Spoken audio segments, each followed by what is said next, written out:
check swing. But the umpire, it was 0-2. The umpire said that I don't have. Good morning. Any camera angles or any of that stuff. It's 10:01. Exciting to see everyone. So, ooh, you okay? See that safe?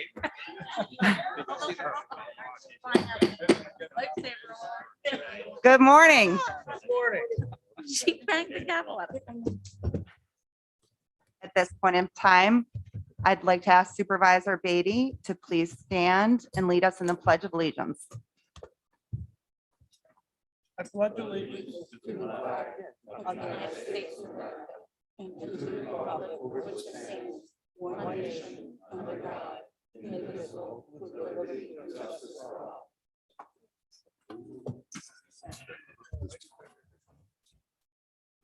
Thank you. I need this one. Ms. Allen, would you please do the roll call? Mr. Conover? Here. Mr. Leggett? Here. Mr. Diamond? Here. Mr. McDevitt? Here. Ms. Bramer? Here. Mr. Bruno? Here. Mr. Driscoll? Here. Mrs. Frazier? Here. Ms. Smith? Here. Ms. Hogan? Here. Mr. Dickinson? Here. Mr. Merlino? Here. Mr. Stroud? Here. Mr. Wild? Here.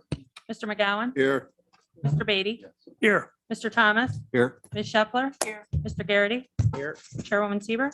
Here. Quorum is established. Thank you. May I please have a motion to approve the minutes from the September 17th board meeting, subject to correction by the board? That motion is made by Supervisor Frazier, seconded by Supervisor Bruno. All in favor? Aye. Opposed? Abstained? That carries. Thank you. Today, we're very excited to once again announce our Employees of the Month.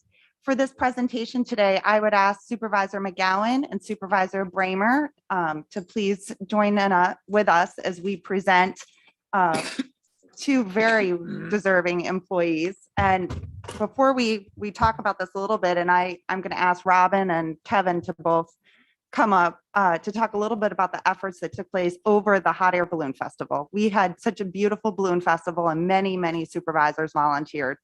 But on the heels of that, it only seems appropriate to recognize the incredible efforts that take place behind the scenes. And we could not do it without all of you. So if at this point in time, I could ask Supervisor Bramer and McGowan.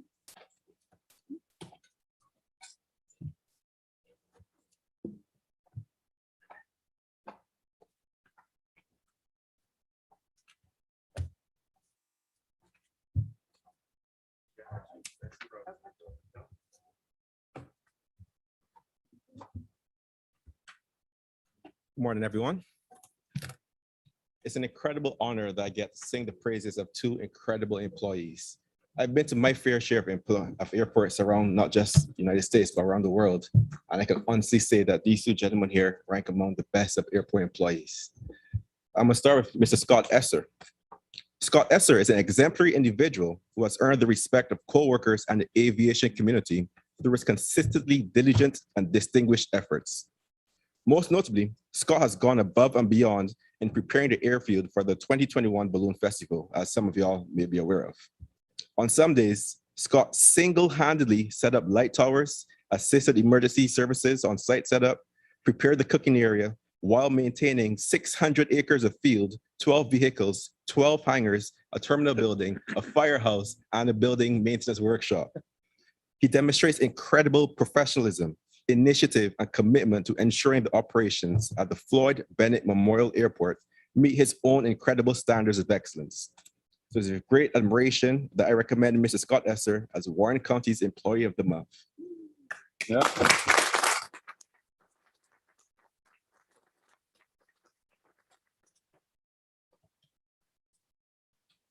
Mr. Derek Blackmer, absolutely a phenomenal individual.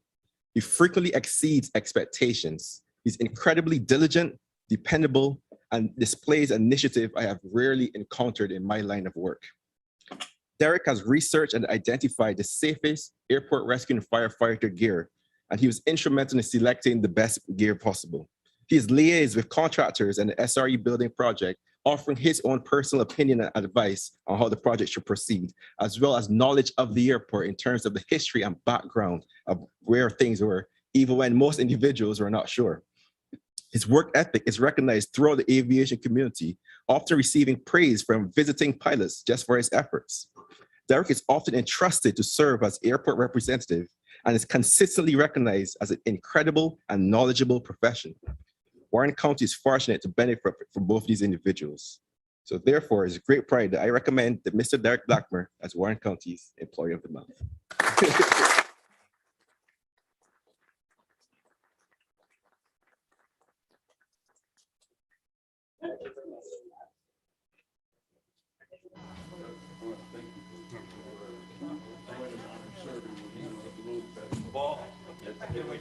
I can't either.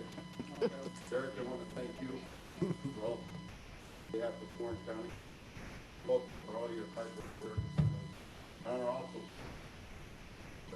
Thank you.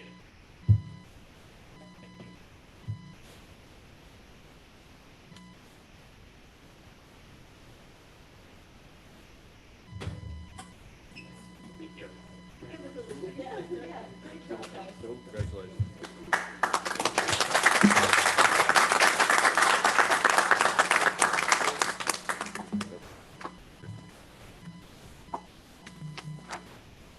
It's always great to be able to recognize our employees, and particularly two that have worked so hard to make our airport exactly what it is today, which I know is an example throughout the state of New York. We're really excited to continue to offer our leadership program. It is something that is time intensive, and while we don't have any of our employees that have graduated this month, we had a couple that we thought would get right under the bell to be able to be recognized today, but we look forward to recognizing them next month. That being said, I'll move on to reports by committee chairs.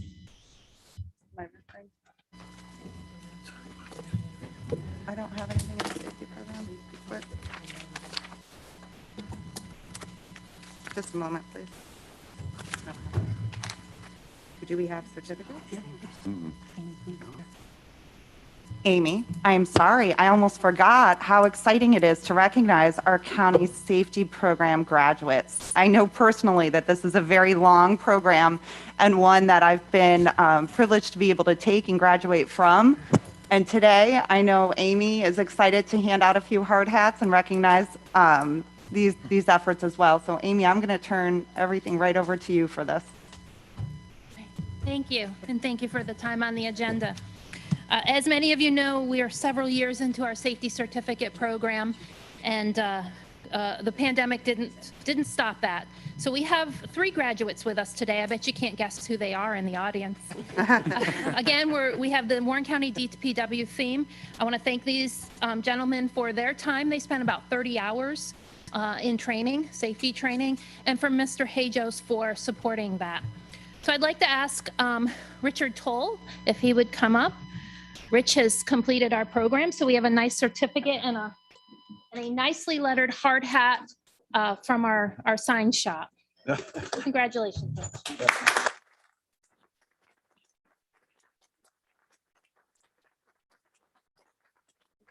Next, we have Pete Badarian.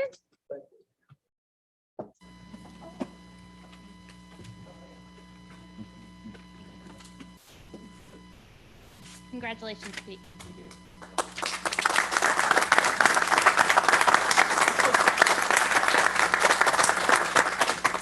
And we also have Cody Moffett.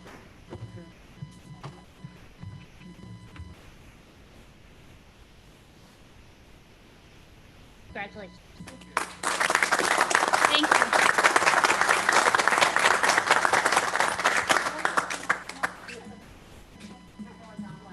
Guys, you want to come up for a picture? Nobody else.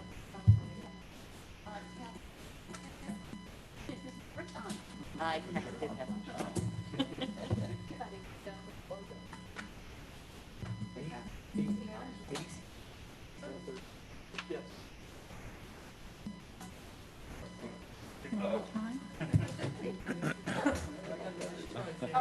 We need a picture. We need to be able to see. Thank you. You guys did a great job.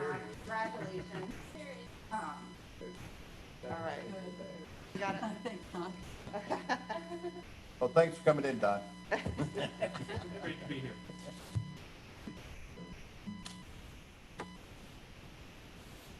Congratulations. Thank you.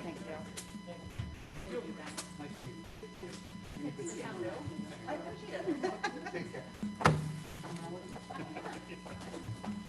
Thanks for the teamwork, Sue. I appreciate it. No problem. All right. I'm not sure if Dr. Seeley is with us today on Zoom. Is he on Zoom by chance? No, but I think we do have a video. This was at the request of Supervisor Driscoll and had asked to set aside some time today to extend privilege of the floor to Dr. Jim Seeley for the presentation of the 4-H Campership Day Trip Summer 2021 video. Are we ready to share that?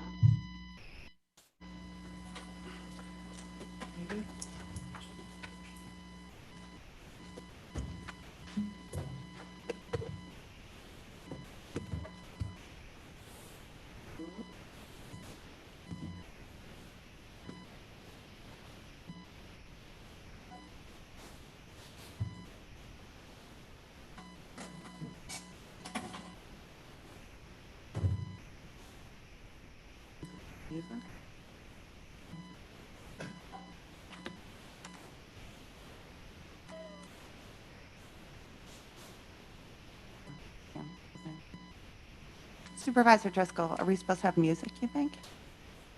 Didn't the original, didn't the original have music? Yeah. That's all right. The pictures say it all. Yeah. Yes. And we'll certainly put it on our website as well, the full version. And just to remind everyone, since a lot of kids couldn't go to camp. Here. this is how the money- Supervisor Hogan, if you wouldn't mind just talking to your microphone. Sorry, Okay. just to remind everyone, a lot of kids couldn't go to camp this year. There were staffing problems and camps closed down, so instead, this is how they spent the money that we put to campership.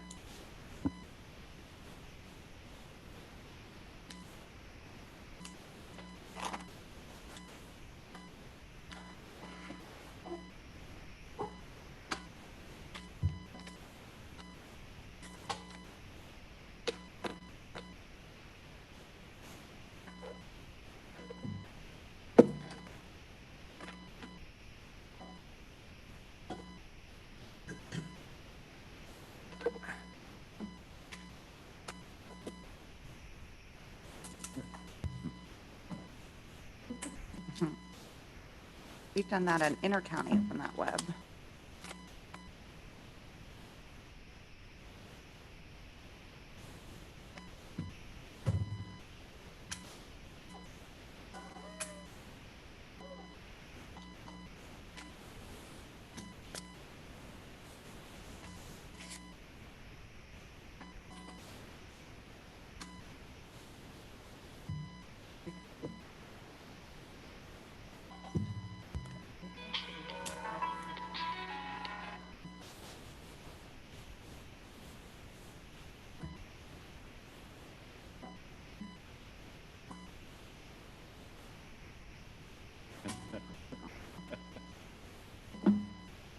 What is that? See the color run.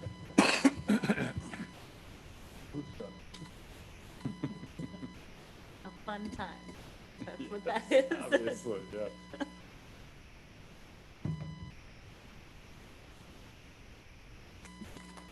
Oh, yeah. All right.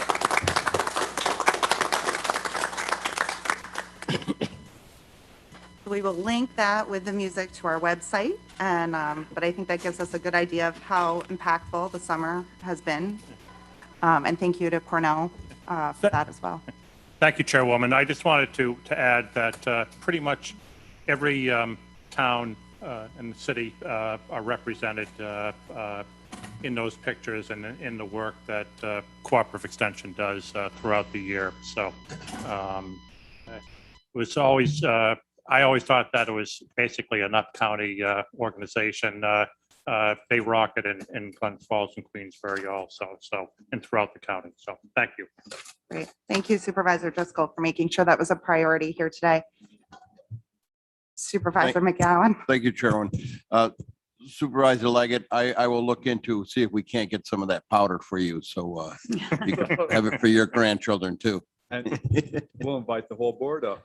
That's a really good idea. Thank you. All right, it sounds like a nice team building activity. So let's move on to our committee reports. Provided, did I miss anything else, Amanda? Okay. So this month was a busy month. I'm sure it was for all of you as well.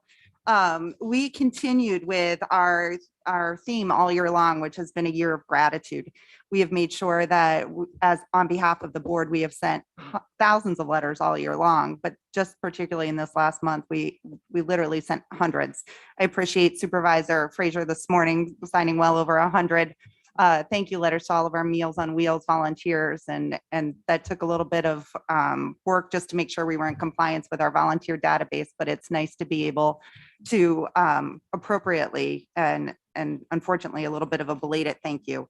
But we appreciate all of their efforts as well. You have several proclamations in your packet in front of you today. I do want to highlight one particular proclamation to you. While they're all incredibly important, there is one proclamation that stands out. And it stands out because we have never before done a joint county regional collaboration proclamation. We are very grateful in Warren County to have an organization called the Benjamin D. Osborne Memorial Fund. This was founded in memory of CPL Osborne, who was killed in Afghanistan on June 15th, 2020, while serving in the United States Army during Operation Enduring Freedom. This resolution or this proclamation in front of you today talks about all of the extraordinary efforts the Ben Osborne Memorial Foundation has made in our community, but not just in Warren County, in Saratoga County, in Washington County, and they just recently provided some services over to Essex County. In light of all of their contributions from school scholarships and grants to personal hygiene kits to countless other initiatives, including scholarships for field trips, clothing items, Ben's book stations is something I know many of us are familiar with throughout all of these counties. Both the chairman from Washington County and Saratoga County joined together with Warren County to say thank you. And we're very happy to be able to offer such a regional appreciation on behalf of all of our counties to the Ben Osborne Memorial Fund. There is an event later this month, which we'll make sure they get a printed out and signed version of that proclamation. Moving on to the different activities that took place this month, I attended all of our committee meetings on 9/20, 9/21, Personnel and Finance on 9/30, and also on 9/24. That Personnel and Finance meeting that took place on 9/24 centered around ethics interviews. I want to take a moment to thank all of you that participated in it, but also to those that volunteered to be on our ethics board. We had several applications and interest into this. And you have a resolution in front of you today with recommendations from that committee. And it also went through committee personnel and finance, and it went through the interview subcommittee that was dedicated to do that. So again, thank you for our community interest as well as the members of the board that participated. We had a board workshop also on 9/29, along with a focus on septic, and then also on tourism and how far we've come this year with our tourism and occupancy tax. On 10/5, we had an Ice Castles press conference along with a meeting that many of you attended and a roundtable discussion later in the day that took place here at the county. Certainly a wonderful thing for our community, and appreciate all of tourism's efforts in coordinating that along with the Lake George CVB. On 9/23, both Administrator Moore and I attended a unified local message regarding COVID with many Warren County tourism business leaders. On 9/28, I had an opportunity to meet with our treasurer and our county administrator as we reviewed our audit. Our audit is in, and all of you have been emailed a copy of it. And of course, we're happy to report we don't have any findings, but they were very specific about being proactive with cybersecurity as we move forward into 2022. We have a head start on that thanks to Mike Colvin with our IT department. I had an opportunity also on 9/28 to meet with the director of the IDA, as well as attend many of the different meetings that take place throughout the month, and I won't list them all here. One meeting that particularly stood out, and again, several supervisors attended that, was the Climate Smart Community Award recognition to the city of Glens Falls. Warren County is a climate smart community, and it was nice to have Glens Falls join in with, I know Queensbury recently had that as well, or previously had it, but to celebrate Glens Falls and their accomplishments, Governor Hochul joined us that day. And so it was certainly nice to welcome her for the first time as governor into our county. And, there were numerous events and trainings that took place through NACO, through the Rural Action Caucus, Resilient Counties, Criminal Justice and Public Safety. We had several calls with DOH and other chairs regarding COVID updates. And, lastly, just to share with you, I'm going to continue to be active in NISAC, and this week was appointed to the Women's Advisory Council for NISAC, which is an honor, and I certainly look forward to representing our county to the best of my ability. And I appreciate all of your efforts all year long, but all month long in working with your committees and continuing to engage with our public, and for doing everything that you all do so well, which is listening to each other and working together on behalf of our constituents. So with that, at this point in time, I would like to start our committee reports by chair. And we start off with, you have that list, Amanda? Okay. The executive committee did not meet this month, but Supervisor Beatty did have a finance meeting and a governmental operations and advocacy meeting. Supervisor Beatty. Thank you, Madam Chairwoman. The government ops met, there's only one resolution from it, 424. It's just revising the purchasing policy, pretty mundane. And that's the only one that came out of government ops. We did have numerous other discussions, but no action was taken. Finance met a couple weeks ago. Resolutions 414, 415, basic housekeeping, supplemental appropriations, and amending the county budget for various departments within the county. And also 451 through 457, again, basically housekeeping issues on transferring of funds within departments and so forth. Nothing earth-shattering or major. At this time, though, I'm going to ask Mr. Swan, our treasurer, to come on up and see if he's got any updates or any reports he'd like to give us. Thank you. Good morning, everybody. I really don't have much to report today. You've seen the sales tax and so forth. I do want to brag a little bit.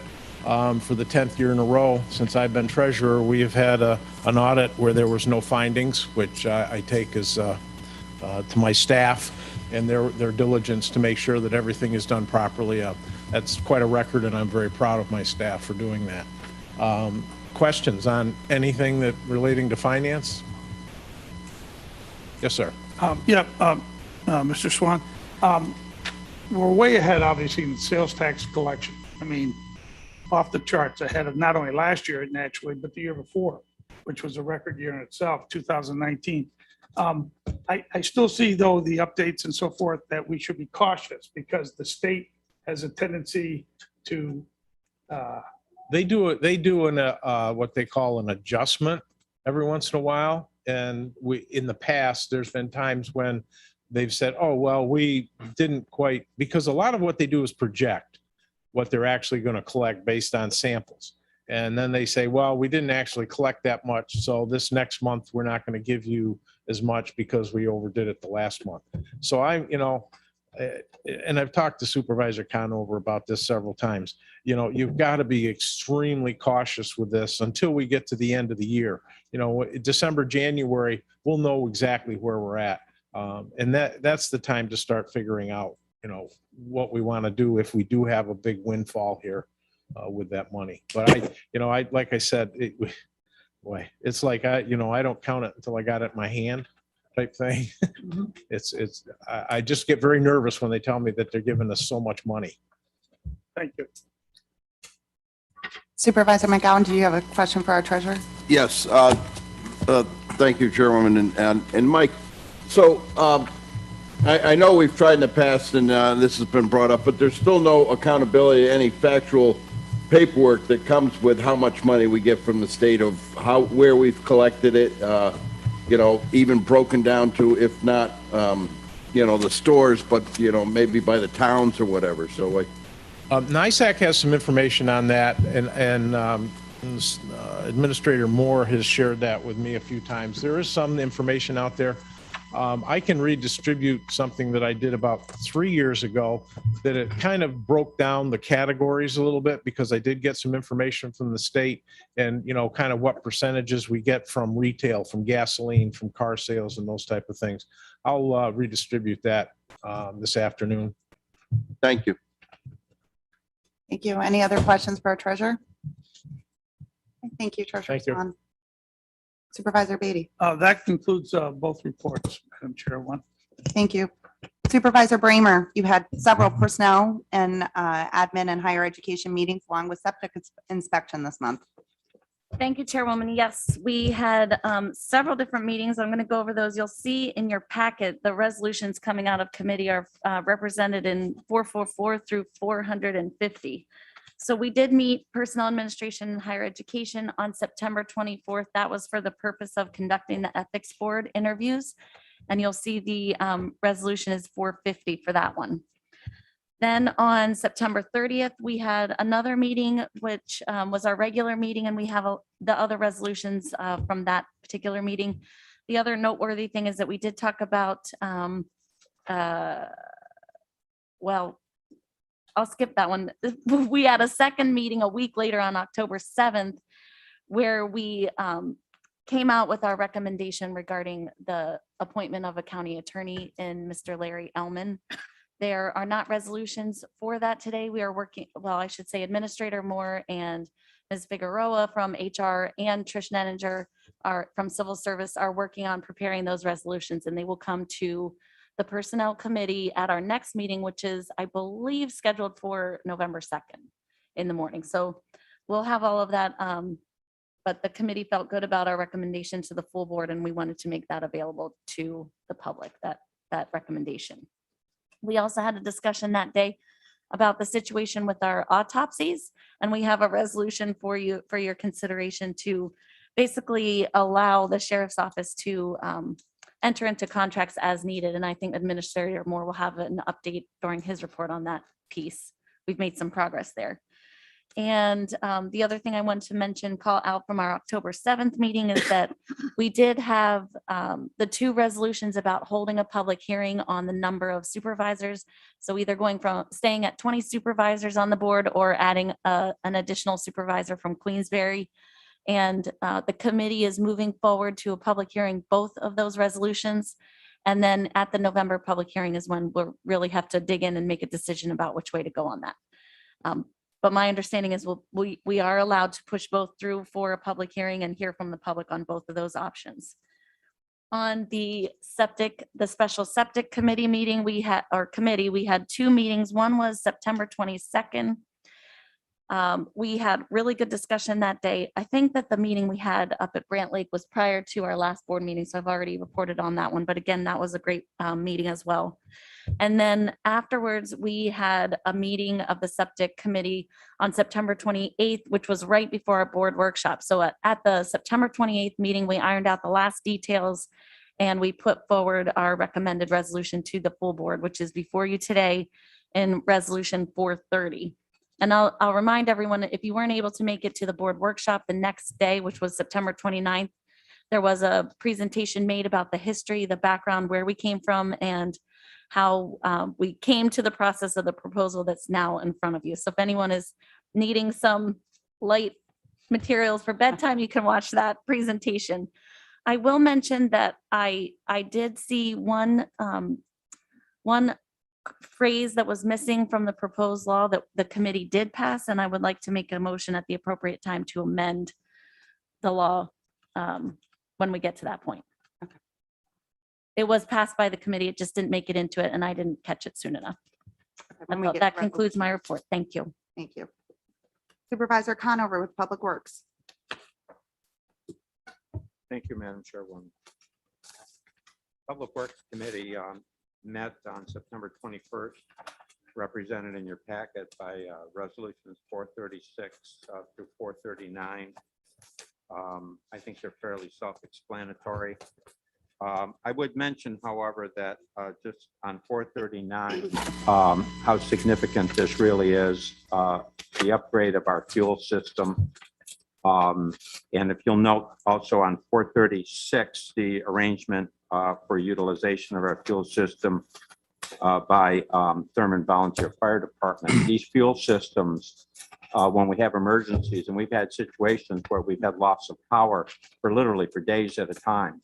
And the only fuel source available for DPW, emergency vehicles, school buses, et cetera, are our county facilities. So the upgrade of this facility, of our facilities, is critically important. It's a good thing to do anyway, but it's critically important, particularly during times of emergency. And so I commend the Public Works Department for pursuing this and getting this done. The new system, for example, will be such that should we have an emergency, we'll have people on the ground locally that are capable of operating the system, as opposed to having to wait for someone to show up from county, assuming they're going to show up at all or that they're able to show up at all. So in any event, I just want to highlight that on the packet. Sometimes these things get overlooked, and I think any supervisor that's been part of a major catastrophe like some of us have been involved in really understand the significance of what's happening here and the importance of these stations. Thank you. That concludes my report. Thank you. Supervisor Diamond with Public Safety. Thank you, Madam Chair. Public Safety met in September. As a result of that committee meeting, resolutions 431 through 435 are in front of you today. 431 is scheduling a public hearing on an amendment to local law number 2. The amendment is local law number 8. The language is included in your packet. The next item, 432, is awarding a bid for repair work. We sent out a sealed bid and we got a response by Niemer Ford to repair some vehicles, Dodge, Chrysler, and Jeep make models. The cost of the repair is $109.95 per hour, and the materials cost are 30% markup over the cost of the materials. Resolution 43 is amending resolution number 329 of 2021, authorizing an agreement, a memorandum of understanding with various agency departments concerning Stop DWI program, traffic safety, to change the commencement date. We talked about the contracts in the previous meeting. The commencement date will now start on January 1st, 2021. Resolution 434 is authorizing a memorandum of understanding with the Warren County Sheriff's Office concerning Stop DWI program and traffic safety. The amount is not to exceed $44,375. And resolution 435 is authorizing an agreement, a memorandum of understanding with various agencies and departments concerning the New York State Stop DWI Foundation's high visibility engagement campaign. It's the terms be commencement on October 1st, 2021 and terminating on September 30th, 2022 with the additional one-year terms in form approved by the county. That amount of money is not to exceed $15,000. That concludes my report, Chairwoman. Thank you. Supervisor Dickinson with Environmental Concerns and Real Property. No report. Supervisor Driscoll, Extension Services and Human Services. Good morning. Thank you, Chairwoman. The Human Services Committee met on September 20th. From that meeting came resolutions 427, 428, and 429. Each deals with contracts or the disbursement of funds for children, youth, and families. Very important populations to bring to the forefront, especially during the pandemic when our focus is certainly on COVID, but it's important that we recognize that getting programs and services to our youth, children, and families is also very important. And I asked for people's support of 427, 428, and 429. The committee will next meet on Monday, this coming Monday, October 18th, on or about 11 a.m. We'll hear from social services and the Countryside Adult Home. And Cornell Cooperative Extension will be holding its annual meeting later this month. And I appreciate the opportunity to have the film today. I didn't come prepared with my cooperative extension information.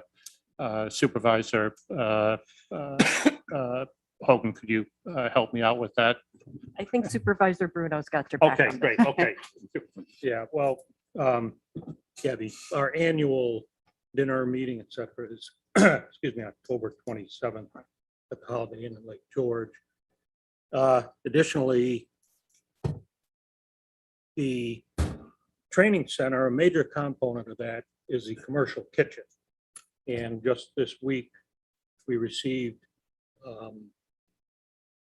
certification, whatever, from the Department of Health for that facility. So that's a great thing.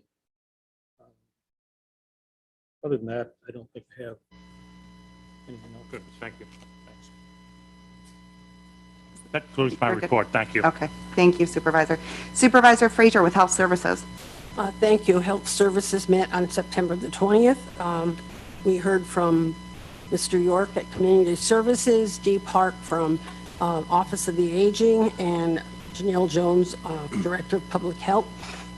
We quickly we were handed the budget so we could take a look at their budgets. As a result of those meetings, we only have two resolutions, 425, 426. 425 is authorizing an agreement with Laura Sullivan to provide occupational therapy services for the Health Services Department. And 426 is accepting donation from an anonymous source in memory of a patient. So that's all I have, and thank you. Thank you. Supervisor Garrity, Tourism Occupancy Tax Coordination, as well as I know you had a EMS meeting as well.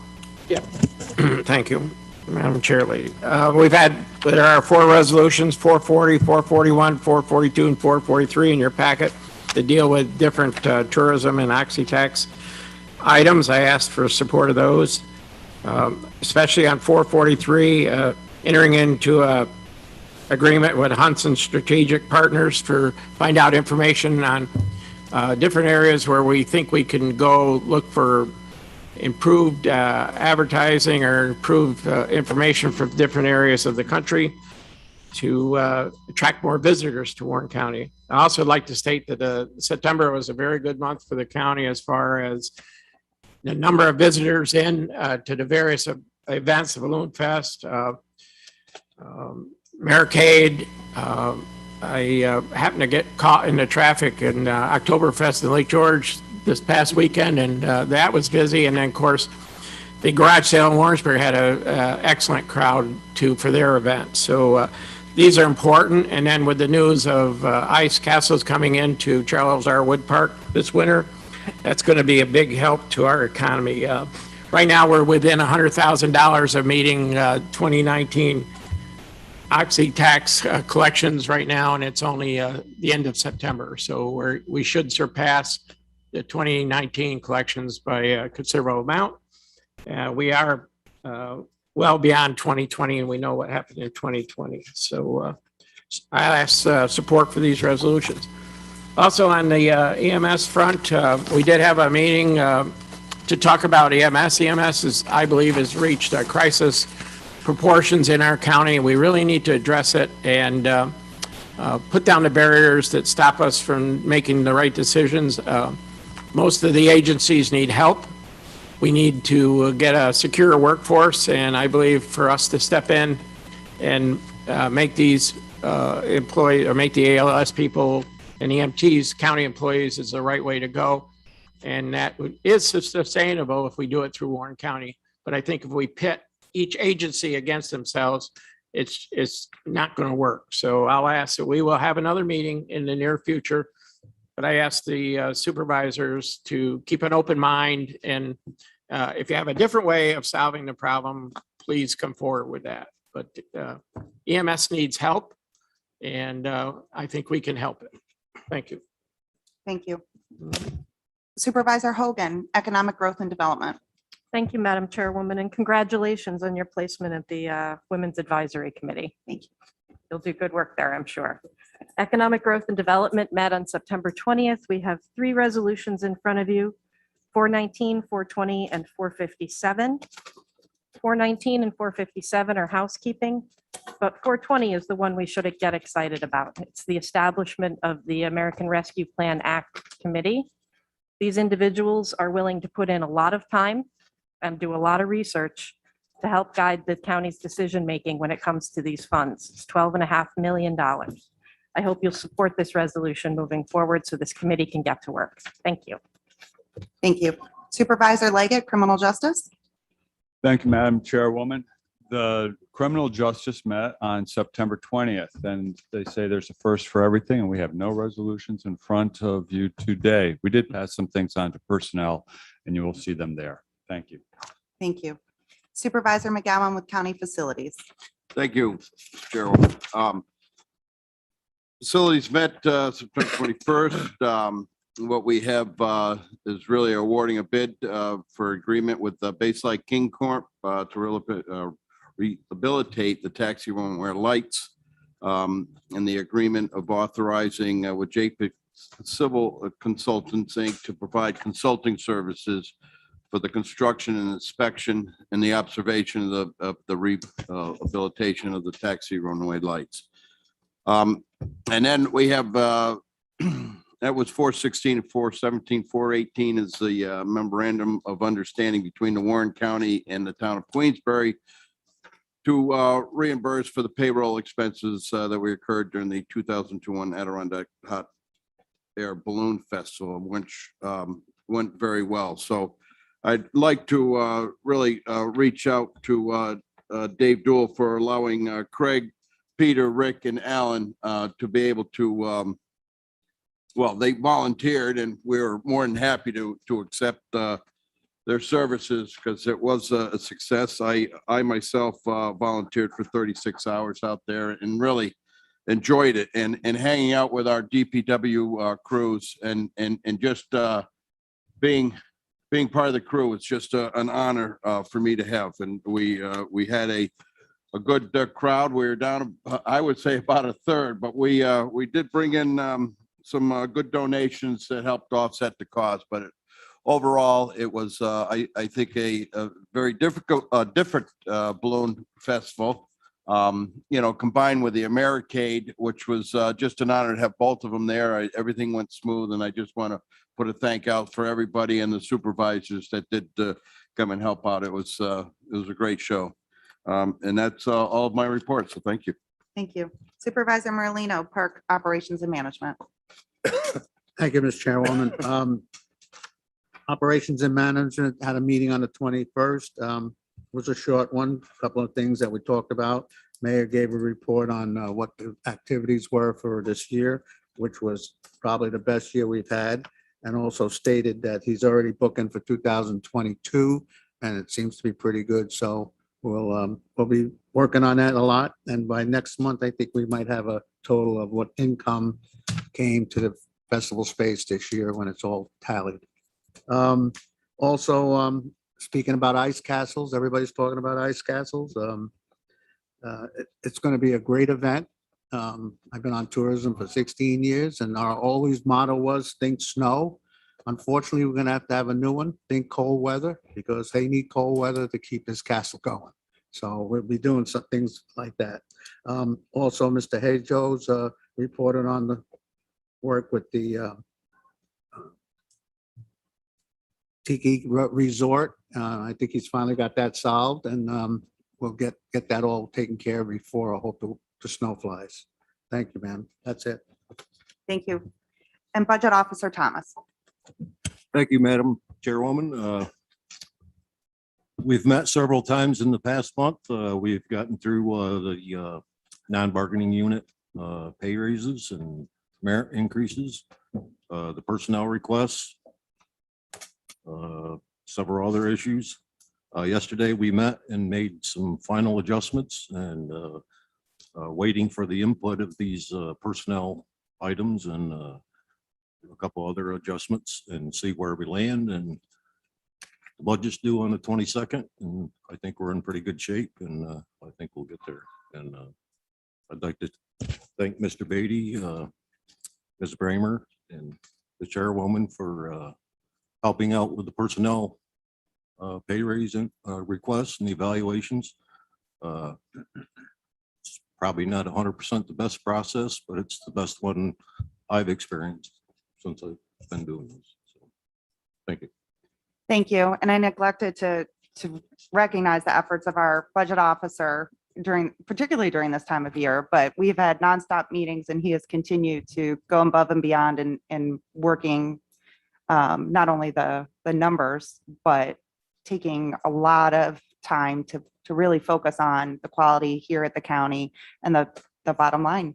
So thank you for all of your efforts. Yes, Supervisor. And if I could, I'd like to draw your attention to resolution 453 and 456. These are appropriations out of the fund balance. The first one is for 251,000. These are one-time expenses that were in the budget for 2022 that we will be doing this year, which takes it away from the tax levy. And the second one is for mental health for psychiatric evaluations. And that's an issue that we never know how to budget for it, because one year you don't have any and then you have 2 or 3 and it's expensive. Thank you. Sure. Thank you very much. At this point in time, we'll move on to our report from our county administrator.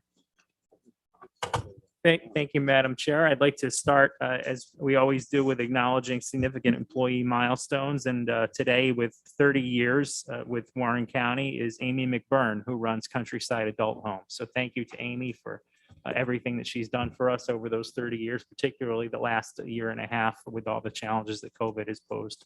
We really appreciate it. In terms of my activities since last board meeting, it's been very heavy on the 2022 budget, as Supervisor Thomas and the chairwoman have mentioned. Just about every day, the better portion of the day has been devoted to that, but we've made great progress and we should be in a good position a week from today to have something filed. And then we'll take it up at the special board meeting and the regular November board meeting, as we always do.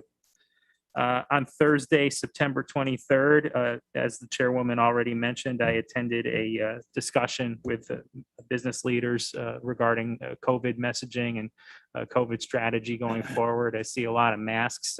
You've seen the masking stations and the sanitizers that we've distributed here, and you've seen the signs go back up in the county buildings. And we continue to encourage people, when you are in a setting such as this one, where we're inside for a long period of time with a lot of people, think about the people that are in your immediate circle and protecting them from COVID. On Tuesday,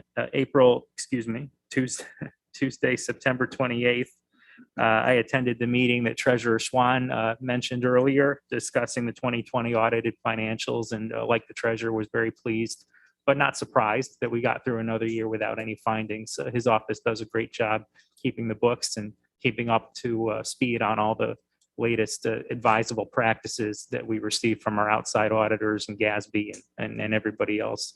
So thank you to Treasurer Swan and his staff for another very good year with our financials.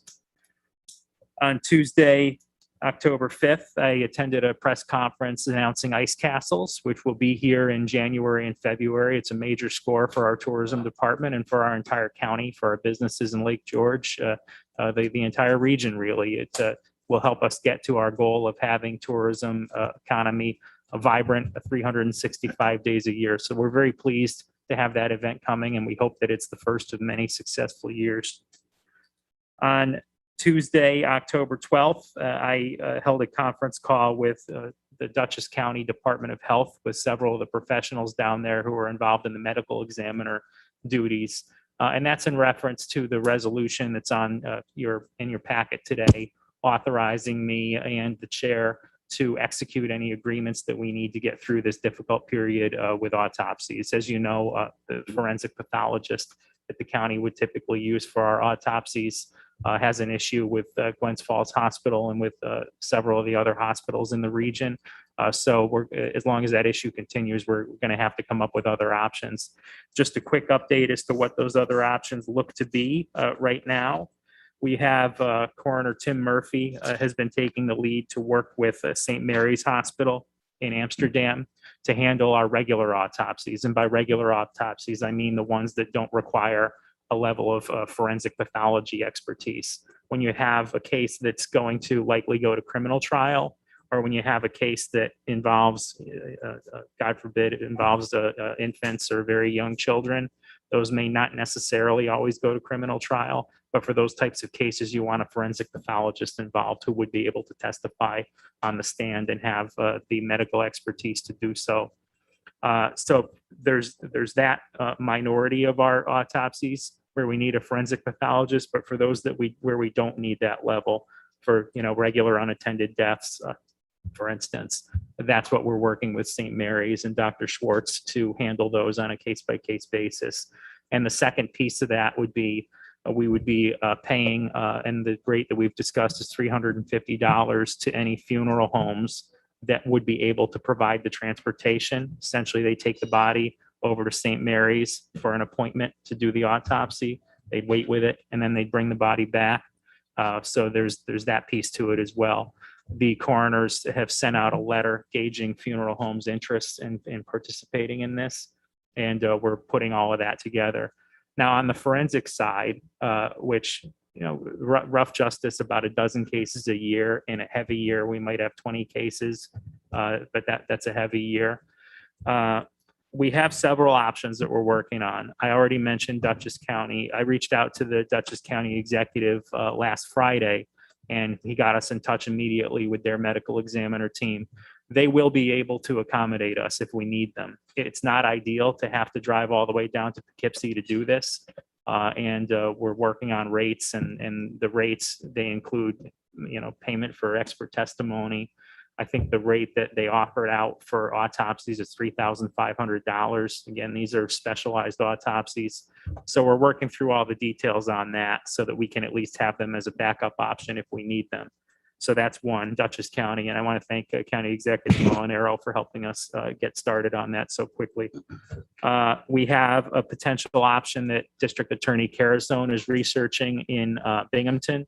It's a private provider group. We're speaking with the doctor. Looks to be more reasonable, potentially $950 per autopsy.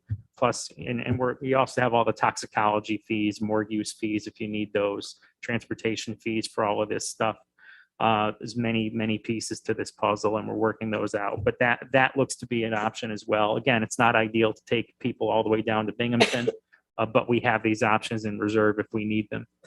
A third option that the DA is looking at is through Onondaga County. Onondaga County, like Dutchess County, is in a position to still do their own autopsies. So we're checking into whether it's a possibility that they could be able to take on some of our volume as well. The option, and the fourth option that I'm most excited about, but we still have some hurdles to jump through with that option as well, is to continue to do these somewhat locally with Dr. Sikorica, who we're used to doing them with. And the way that would work tentatively is if we can identify a funeral home that has the space and a table and a drain. Forgive me for being blunt about it, but those are the three things that we need. If they were willing to accommodate Dr. Sikorica, and we could get a couple of staff members who would be able to assist him in performing these autopsies, we could potentially contract with the personnel, and we could contract with the funeral home to host it. We will need, we think, Department of Health approval to utilize that model. And this is another one that Coroner Tim Murphy is working on. So we've done a lot of work so far over the past 7 days. We have a lot more work to do, but we will be in a position to continue doing what we're legally required to do when it comes to autopsies. And that concludes my report. Thank you. Acting County Attorney Twilliger. Good morning. Since the last board meeting, I attended the last round of committee meetings and I also did attend the meeting about the countywide EMS service. And then that's something that would be kind of interesting to look into more. I'd like to participate more in that in the future. I would like to direct your attention to resolution number 444 in your packet. And that resolution is accepting a settlement called the Big Three settlement on the Big Three opioid distributors, McKesson, AmerisourceBergen, and Cardinal Health. And that was, again, the county was represented by Napoli Shkolnick on that case. That was another one of those class action large lawsuits brought against those three big companies as distributors of opioid medications. There's been a settlement in that, and this resolution would approve that and authorize the county to allow Napoli to execute a settlement on behalf of the county in that case there. Again, the amounts of money that would get distributed depend on various incentives as to how many municipalities join up, how quickly the companies pay in the money. There's an incentive if they pay the money in sooner rather than over a longer time period, the payouts are larger.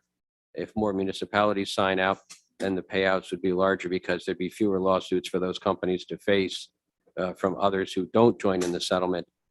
How much actually you get depends on what incentives happen and things like that. We don't know exactly how that's going to happen and play out yet on it.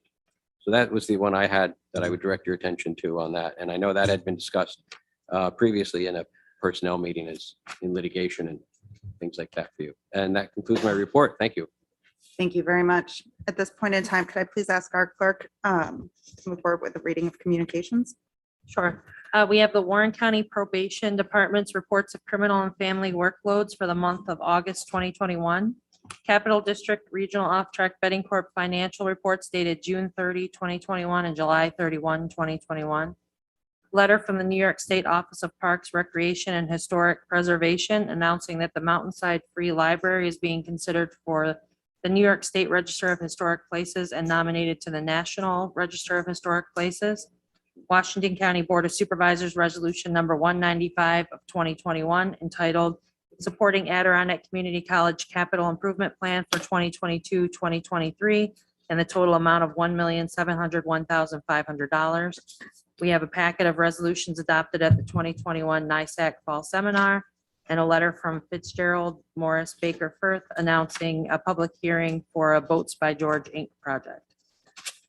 Thank you. Could you please read the resolutions? Sure. Resolution numbers 414 through 460 were distributed to the board and posted to the Warren County website on Tuesday, October 12th, which met the deadline for distribution specified in the rules of the board.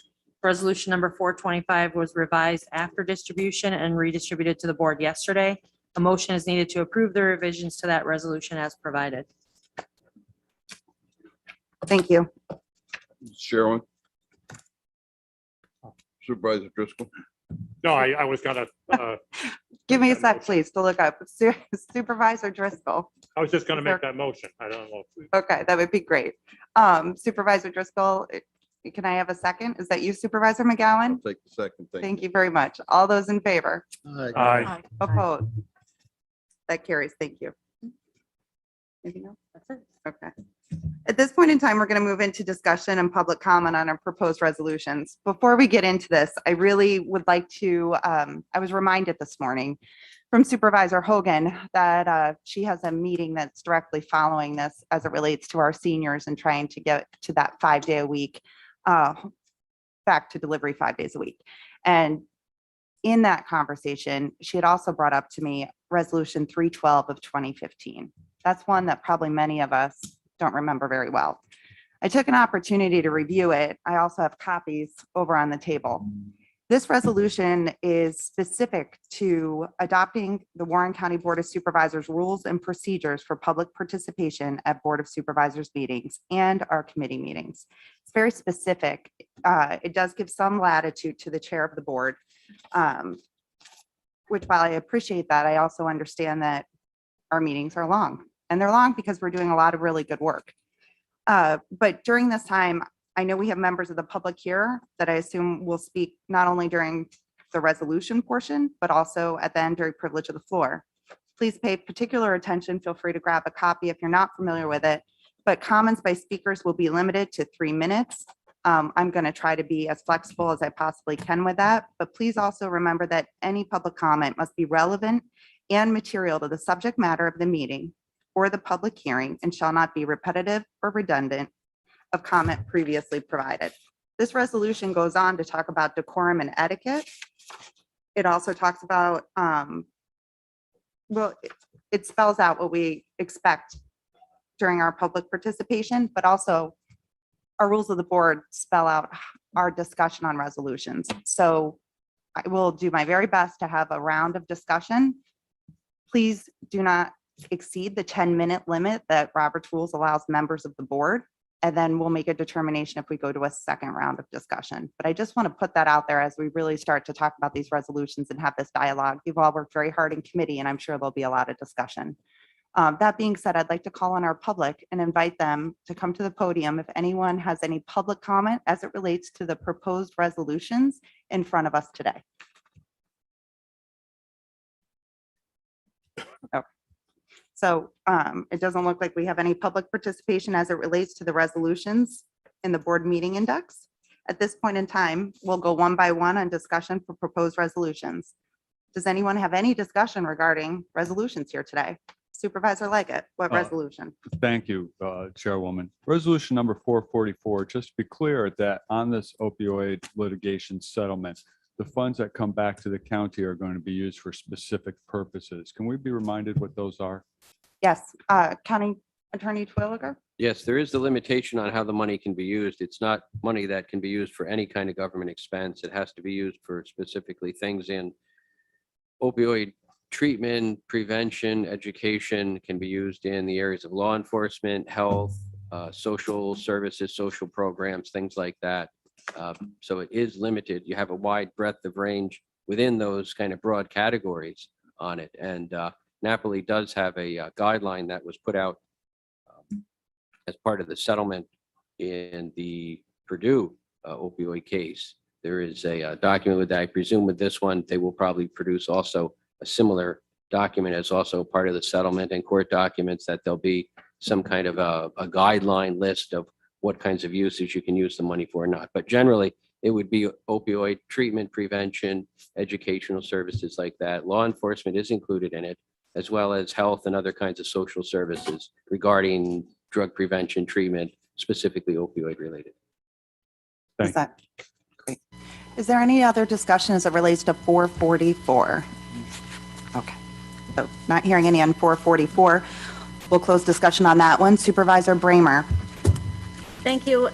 As I mentioned during my report, on the septic resolution, which is for, oh, sorry, guys, hold on. 30. Thank you. The committee did include the provision for municipalities to opt out. The committee also passed a provision saying that they would need to do so by the effective date of the county law, and that is missing from our proposal. So I would like to make a motion to amend the proposed law to add that back into the proposal. Is there a second to her motion? That second is made by Supervisor McGowan. So let's get it on the floor for discussion then. All those in favor of the amendment? Aye. Opposed? So that carries. Well, let's discuss the resolution then with the amendment. Did you have anything Thank else you. you were adding? I think that the committee has done a great job working through this. I think that we're not all on the same page, but we're happy enough to move it forward and allow it to go to a public hearing. And I ask for everyone's support to have that happen. Thank you. Thank you. Comments as we're talking about this resolution. Supervisor Dickinson. Start the meter, will you? 10. I will actually, yes. 11:05. I've been opposed to this. We, the town of Lake George, are definitely opting out. We have a sewer initiative that we spent probably $100,000 on. It seems to be working very well, so we're going to opt out. But that said, I'm still concerned about this program. In any program like this, you need to verify that there's a need for this. We have no scientific information to back up their assertion that there are a rash of sewage system failures. None. When we did our initiative, the first thing we had to do with our grant that we got was verify that we had an issue with septic systems, including the lake. And secondly, quantify how bad it was and where it was worse and where it wasn't worse before we went anywhere with it. We're doing this law and we haven't even verified that there's a problem. Some of these properties along the Hudson River and Screwen River have some of the best soils in Warren County for sewage disposal.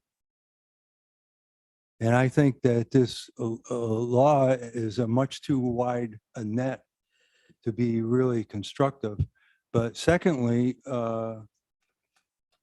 there are 2,600 property transfers a year in Warren County, 2,600.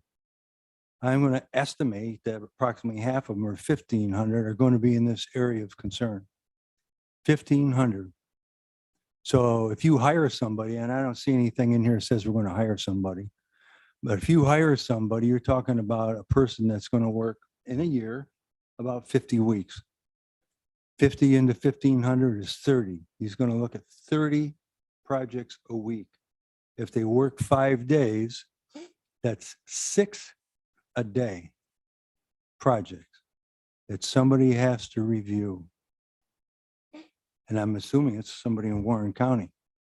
They're going to need a desk, secretary, and office space. God forbid they go out and check on any of these systems, but if they did, obviously they need a car. And you can't make it to Hagen back in less than an hour and a half in good weather. I just think the whole thing's a farce. This is going to blow up in our face. And I questioned some of the requirements. They at one point say they need somebody professionally to certify that the septic's working. And then they go on to say somebody that is been qualified. And I don't know what that means, but the final thing is they've dumped this on the building department. The building department has nothing to do with septic systems. They got everything to do with structures and issuing building permits. And they also have the fire codes in their jurisdiction. They have nothing about septic systems there. I don't know why they are picked to do this. It would seem to me that you would hire an engineer and have them work in the DPW office where they have other engineers. And the things that they're going to need, a secretary and a desk and filing cabinets. You're talking 1,500 transfers a year, every single year. So your one filing cabinet you're going to buy is going to be filled pretty quickly. The other thing is Hague definitely should be let out of this unless they want to be in it. The Park Commission has been working diligently on doing a similar project. They are well qualified to do this. They have engineers, they have environmentalists, they have an office. And if you really wanted to do something for the environment, you should get a program to promote donations and money, including money from the towns and the county, and challenge the state of New York to hire somebody to do this program with matching funds. We've done this before and it worked very well. You're going to have to step up to the line and make some definite money contributions to have this thing done. And I object strenuously to the county handling all this. We, the town taxpayers have paid to have this done already.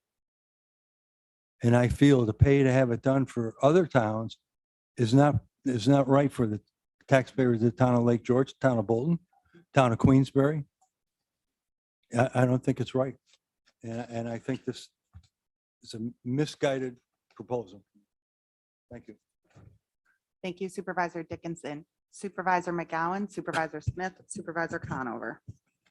Thank you, Chairwoman. I really, for no disrespect, I disagree with those numbers that Supervisor Dickinson has come out with. 1,500 transactions, 2,600. Those are some really big numbers.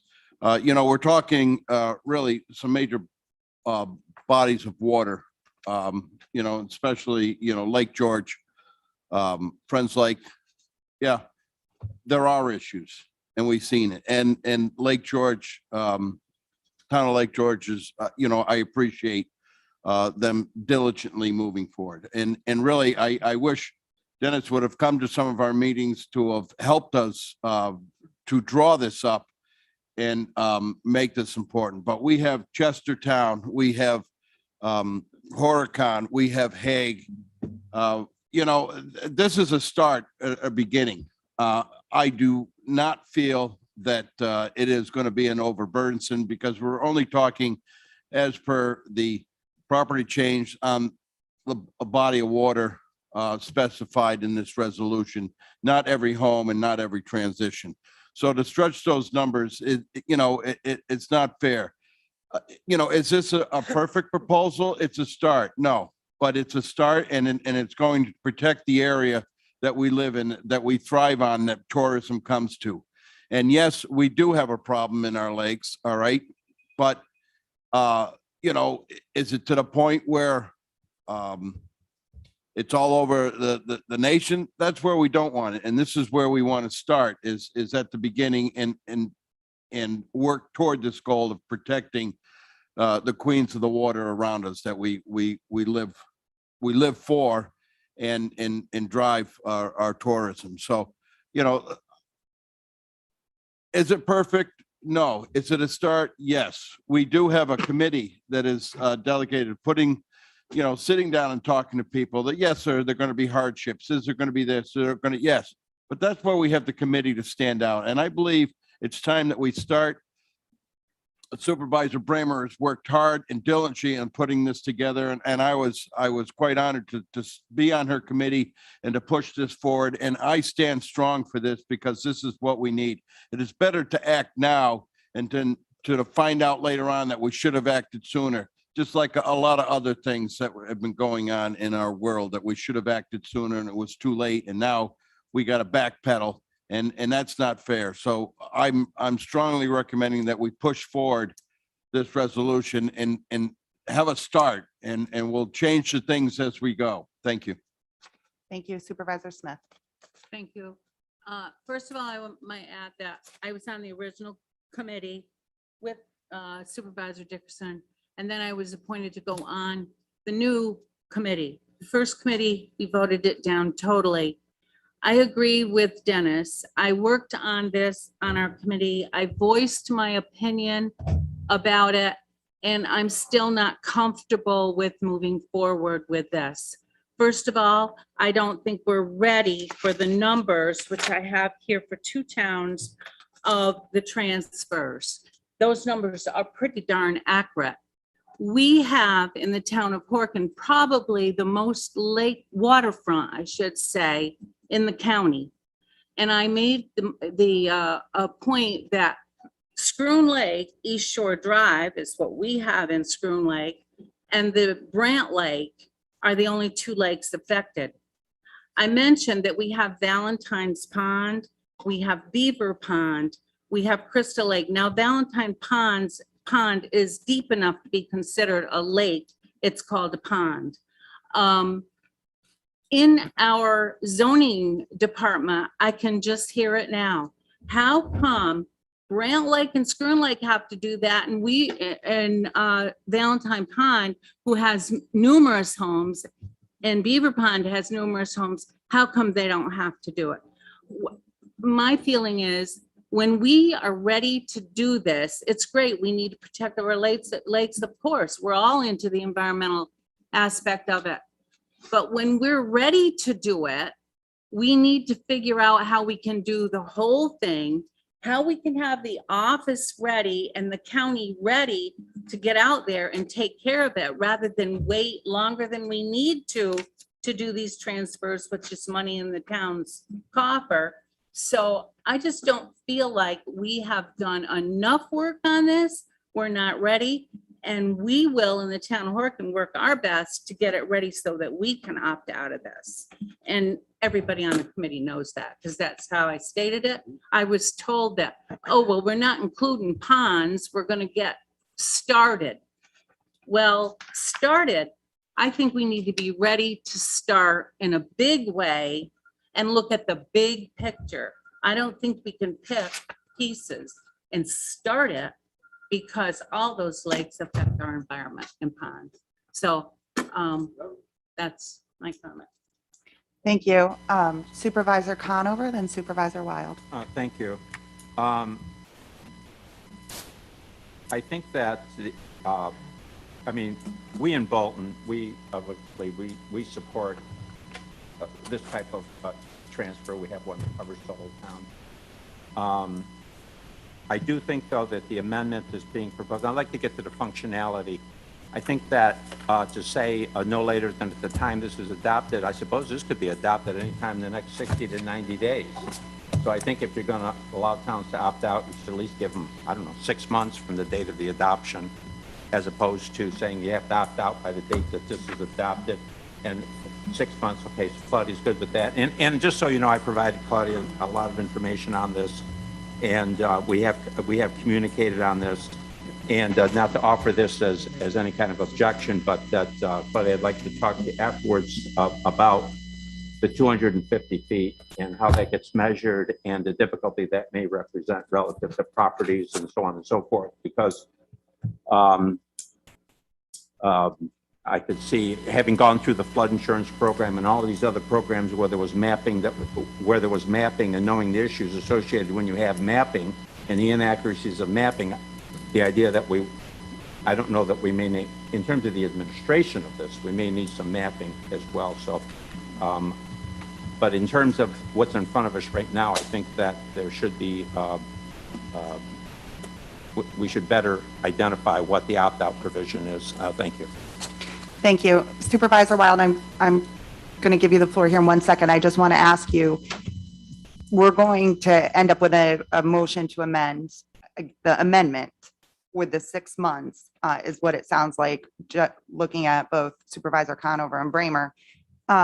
Is your comment, do you want me to proceed with that amendment first, or would you like to speak now? I think I'd prefer to speak now. Okay. Not an objection to Very good. that administrative type action. But there's a couple of things that I think we need to think about. I have voiced my concerns that this needs to be countywide.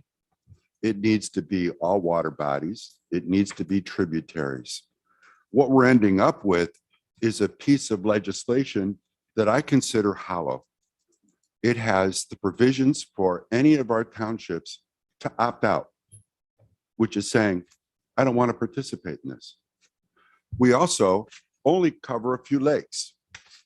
So where's the rest of the lakes? Where's the rest of the water bodies, especially the tributaries that lead into these lakes? Because it just doesn't stay there on their property. It rolls into the lakes. So in part of the discussions that I've participated with, the other issue is something that brought up by Supervisor Thomas that opened my eyes, is that many people are not financially positioned to be able to afford maybe a possibly $30,000 septic system upgrade. So how do we deal with that situation? Do we fund it? Do we kick them out of their house? I'm not sure what we do, but we need to think about this in the big picture.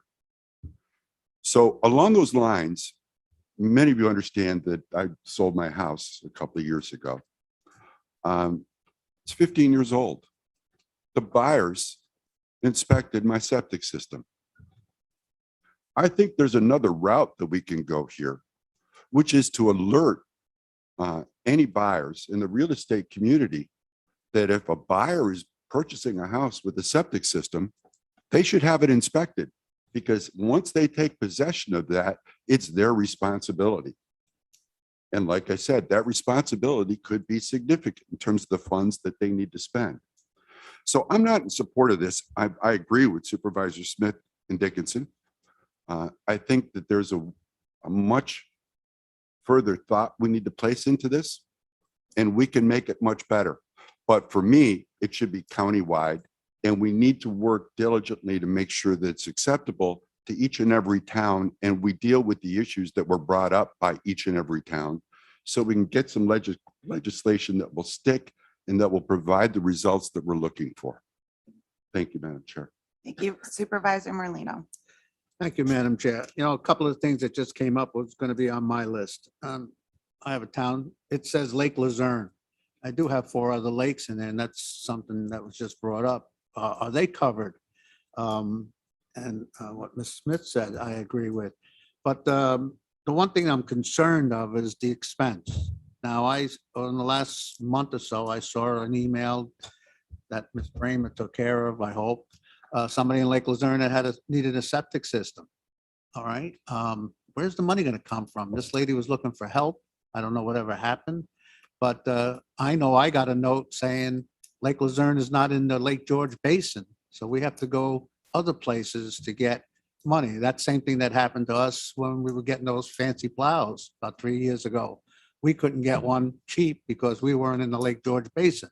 So I also have some of those questions on, I mean, there are a lot of older people in Lake Luzerne on the lake, and there are old houses there, and I know some of them. But we did a special thing 3 years ago. We went around the whole lake in a boat and took about 16 or 18 samples in areas where the houses were close to the lake. And we really fared pretty well. We were really low. Hardly, not one was that we had to get up there and look at the septic system. So we try to keep our lake pretty clean. But I worry about the cost. Somebody selling a house, $30,000, or somebody that's not going to sell it and needs a $30,000 septic system. I think that should, something to think about. That's all. Thank you. Thank you. Supervisor Dickinson, I see you, but I would ask that you hold your comments until everyone else has had an opportunity to speak for a first round. And certainly I'll come back to you in the second round right away. Other comments regarding this? Supervisor Stroud and Supervisor Leggett. Thank you. I wasn't going to speak. I was going to wait for the public hearing because really this is setting the public hearing. And that would be November 19th. You know, I too wonder, and I was instrumental in developing the transfer law for the town of Queensbury that was used by this group. But there's a lot of things that are maturing right now. One of them being Lake George Park Commission taking a look at should it be managing septic systems in the Lake George Basin. They have formed a special committee to do so. I attended one of the committee meetings and it was October 7th. We had a very good discussion. I got to commend the Lake George Park Commission, the committee, and the work they're doing and the directions they're going in. It's all good. I think what Claudia Bramer was trying to do was good. But is it ready? Are we mature enough yet? Because the Lake George Park Commission, which includes the Lake George watershed, is a huge area and very dynamic. But one of the questions that came up is, should we be looking at regulation or should we be looking at design? Design, I would argue, is more important than regulation. New York State has Appendix 75A, but that sets minimum standards. You can set standards that are much improved over that, and I would advocate that we should look at that. I mean, the New York City watershed and those bodies of water within its watershed must have to abide by stricter standards than Appendix 75A. There are new technologies coming out all the time. Generically, we call them ETUs, or advanced treatment units. For example, like the Avantix AX20. Here's a system you can put practically on the shoreline. Most of the treatment of the wastewater is either pre-treated, but even in the secondary treatment of it, which is in a raised bed kind of situation, the treatment is done in the bed.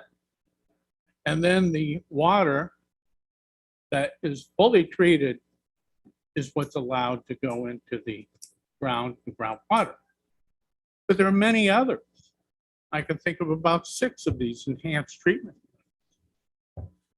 You know, when you take a look at a traditional system, in medium style soils. And soil types vary a lot. They vary in their acidity, they vary in their composition.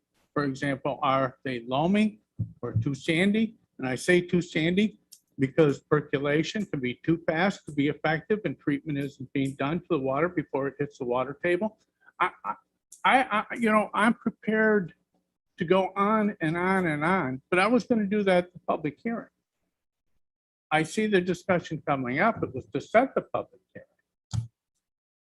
So I have concerns about going forward with the plan, not only because of the holes that are in it right now as brought forward by other county supervisors here at the table, but are we ready for this? Should we be looking at other things right now, parallel to looking at some kind of regulation? I'm not saying throw it out the window, but should we be looking at design standard regulations as we progress forward? Are we ready for this right now?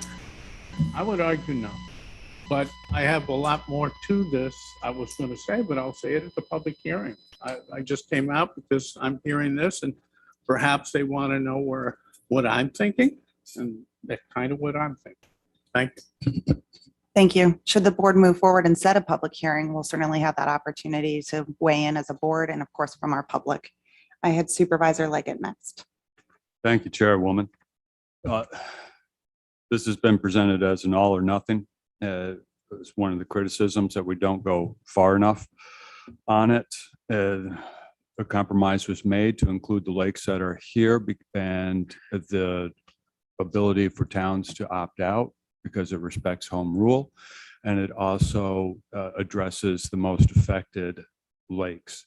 The town of Chester, 40% of our assessed value is on our lake frontage, Schroon Lake, Loon Lake, and Friends Lake. We also have Hudson River and Schroon River. And most of these lots that will be affected, there's about 1,000 altogether, are within that. Most of them are on what would be considered pre-existing non-conforming lots. They're small, they're older camps.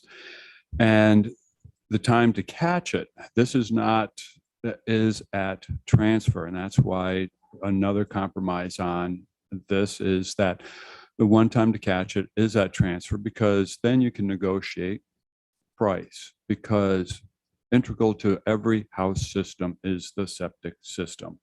And if you don't have a good septic system, you don't have a valuable place. It's going to cost somebody sometime, whether it is the seller before they sell it or the buyer before they buy it. It is something that is going to be taken care of. So the timing for this is upon transfer.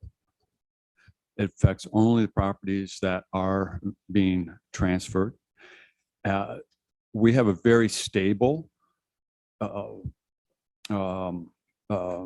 lakefront property culture in our towns. I think most find that too, multi-generational. I think, Gene, you would probably say that about Lake Luzerne as well. Many of these camps that you have been around for generations. It's not as if there's a high turnover. We happen to be in a time where there is high turnover right now. Market drives that. You can get good prices for these properties. And when you get good prices for these properties, this is one of the costs that's involved. Upgrade the water system. The town of Chester puts in about 60 to 70,000. We'll add labor into this with our boat decontamination station and the milfoil mitigation that we participate in both on Loon Lake and on Schroon Lake. We're at about $80,000 a year. Invasives work well when there's nutrient loading into our water bodies. So we're trying to reduce the amount of nutrient loading in our water bodies by this. The fact that the smaller ponds and lakes are not included is once again a compromise that was made to prevent an overreach. We should always be careful when we create local laws, because it is another level of regulation that affects everybody. And we weigh out what benefits the public. In this case, it's a public safety, health, safety, and welfare against your private property rights. This is my property, it's my house, it's my septic system. So we have limited these to the higher priority water bodies. Now, if you look at Lake George, the town of Queensbury is exempted because they have their own code. The town of Lake George is going to opt out because they have their own plans. The town of Bolton is exempted because they have their own code in place, and the town of Hague is mostly on a sewer system and are exempted by this. So you take that whole shoreline and they are pretty much exempted by this code. The town of Chester, the town of Johnsburg also have on their books the septic inspection and transfer law that has been on here for a long time. Because it's not really well known, a lot of properties get transferred without that inspection.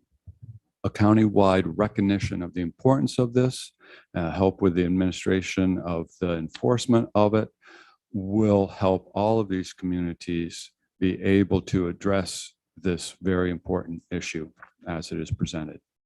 Thank you. Thank you. Does anyone else wish to be heard that has not already been heard? Supervisor McDevitt. Just very briefly, when the mayor of Lake George does not support this proposal, I listen to Bob. He is as well-respected and knowledgeable a person that you'll find in this country. I think it's important that we get the communities that are directly involved. We're all involved, obviously, but we need Dennis and we need the mayor of Lake George to buy into and support this proposal. I'm having difficulty with it in terms of what I've just heard. I've learned something, but I'm having difficulty with the proposal as it is positioned right now. Thank you. Thank you. Supervisor Hogan. Thank you. Johnsburg, as most of you know, have very few properties that are going to be impacted by this as it's written. So I kind of don't have a horse in this race. But what I'm hearing is that the committee has done their work and they're ready to hear from the public. So what we have in front of us is a resolution to pass this on for public comment. I don't know why we have a problem with that. I'd like to see us get the public input and then bring it back to the table and make a great product. We all know, I'm hearing that we all want it, but the committee's done their work and they're ready to hear from the public. So let's pass it on for public comment. Thank you. Before I move on to our second round of debate regarding this topic, I would just remind you to what Supervisor Hogan just pointed out is that, of course, we are talking about setting a public hearing. So to the extent that your comments are going to be addressed to the motion in front of you, I would like to open it back up for a second round of comments, but please recognize that instead of 10 minutes, and you've all been very good about that, by the way, let's try not to exceed 5 in our second round of discussions. And so far, the list that I've had from seeing hands on this is Supervisor Dickinson, Supervisor Bramer, Supervisor Conover, Supervisor Stroud. Supervisor Dickinson, 5 minutes. Thank you, Chairwoman. Brad, I didn't pull that 2,600 out of one of my deep, dark body cavities. That's a fact. And the 1,500 is relatively close. So if you're scared by those numbers, then you should be. That's a lot of work for somebody. I appreciate Sylvia's comments. Ron has a good point. I would not want to be stymied by a short time period, but Claudia has agreed to extend it. In Lake George, in our sewer initiative, we opened that up to the public and we had funding from the fund from Lake George, matching funds. So if they came in and they had a $12,000 septic system, they could get $6,000 in of that cost from the fund. Most people who have homes on the lake, they're second homes. If they have them on Lake George, they've got to have the money. That does not factor in our proposal. If they come in and ask for the money, we give it to them. It's money well spent. Secondly, if you do this properly and somebody needs to verify their septic system is working properly, they need an engineer. Some municipalities try to certify other people, but they really need an engineer. I had a case recently where somebody had somebody inspect their septic and said it failed. We went out and looked at it and it hadn't failed. So there's an issue right there. They had a prospective sale of their house and it was held up by this little tiff about whether it's failed or not. So they need an engineer.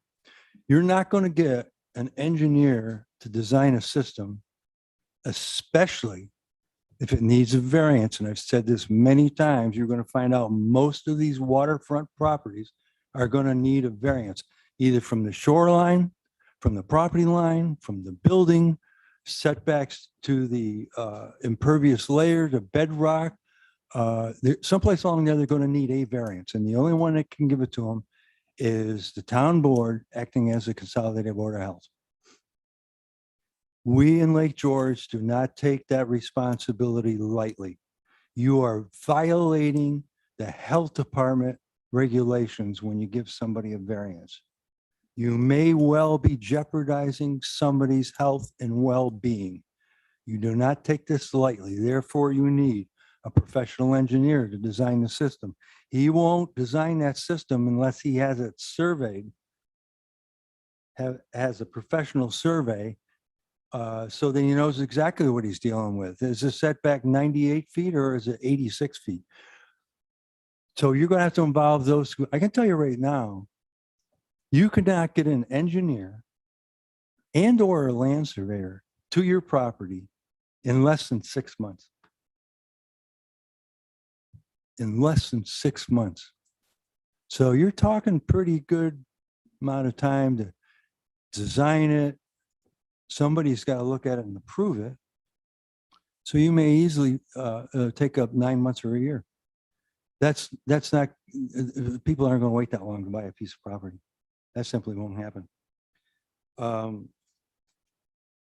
In Lake George as well, it is common knowledge that if you are designing a septic system in Lake George and it needs a variance, that you have to come in with an enhanced system. Have to come in with an enhanced system. We had a new engineer show up a couple of weeks ago with a design, and it was not an enhanced system. And his meeting with us was about 5 minutes, and we sent him home. And he came back with a good enhanced system, and that's what we're looking for. And you're talking about tertiary treatment here. It's as John said, it's an important quantity, and you got to bear in mind, in the back of your mind, that if it requires a variance, that you, the town board, are on the line. You allowed that variance, you better make sure that there's no issues with it. So this is a lot more involved than just what you're looking at. And I agree. I think we need to step back from this and look at it more closely. I'm not happy with the whole thing. Supervisor Bramer. Thank you, Chairwoman. You know, Supervisor Dickinson and I have had various debates over the last, I'd say, a year or so. I think some of the issues that Supervisor Dickinson is bringing up now, we did hash through our committee and we talked about it. The whole purpose of this law is to protect the environment and also protect public health. A lot of our water bodies are really important for people's drinking water. And obviously we know how important Lake George is to our economy. And one of the things that really lit a fire under me to get this going again, even though I've been working on it for a couple of years at this point, was when Lake George experienced the HABs last fall, really, the harmful algal blooms. So anytime we're adding additional contamination and additional unabated nutrients to the lake, that's a potential for contributing to the HABs, which we do not want to see forming in our lakes. We have Great Lakes right now, and we don't want to see them getting worse. So I really don't understand the idea. I don't agree with the idea of waiting. I think we have a reason to start now, and I really think we should. And I agree with Supervisor Dickinson and Supervisor Smith that it is really important to have the town's involvement because, as Supervisor Dickinson said, it is very serious to have a violation of a Department of Health regulation. But what we are saying by allowing people to continue carrying on with their properties is that it's okay if you don't meet the setbacks and you don't have a system that's working, it's okay, we're fine with that. Just keep ignoring it. That's what we are saying. And I don't agree with that either. I think we need to take the time to make sure that people are checking their systems. One of the studies that was done around Lake George said a third of the landowners don't even know where their septic systems are. About a third are failing and about another third are okay. So to me, there is definitely a need for this law. We need to start getting people to pay attention. And while I don't necessarily agree with the at transfer concept, I just assume to have regular maintenance and inspections on a periodic basis, whether that's 5 years, 10 years, 3 years. But we tossed that around in committee. We didn't really talk about the design standards, but that is something coming up at the Park Commission level. But this is the compromise that came out from the committee. And as to the specifics of the property lines and the mapping, we have, as everyone knows, in our county planning department, a wonderful GIS person. And she has already mapped all of the properties that will be subject to this particular law. It's about 1,000 in Chester, 600 in Hague, 800 and some in Horicon, only 200 in Johnsburg, 500 in Lake George, but almost 600 in Lake Luzerne, 37 in Stony Creek, 100 in Thurman, and 476 in Warrensburg. That's 4,500 total properties subject to this law. Now, how many of those get transferred every year? I can't tell you that answer. I will say, I just want to remind everybody that the proposal is not only for sales. It is for a transfer, even if it's a gift.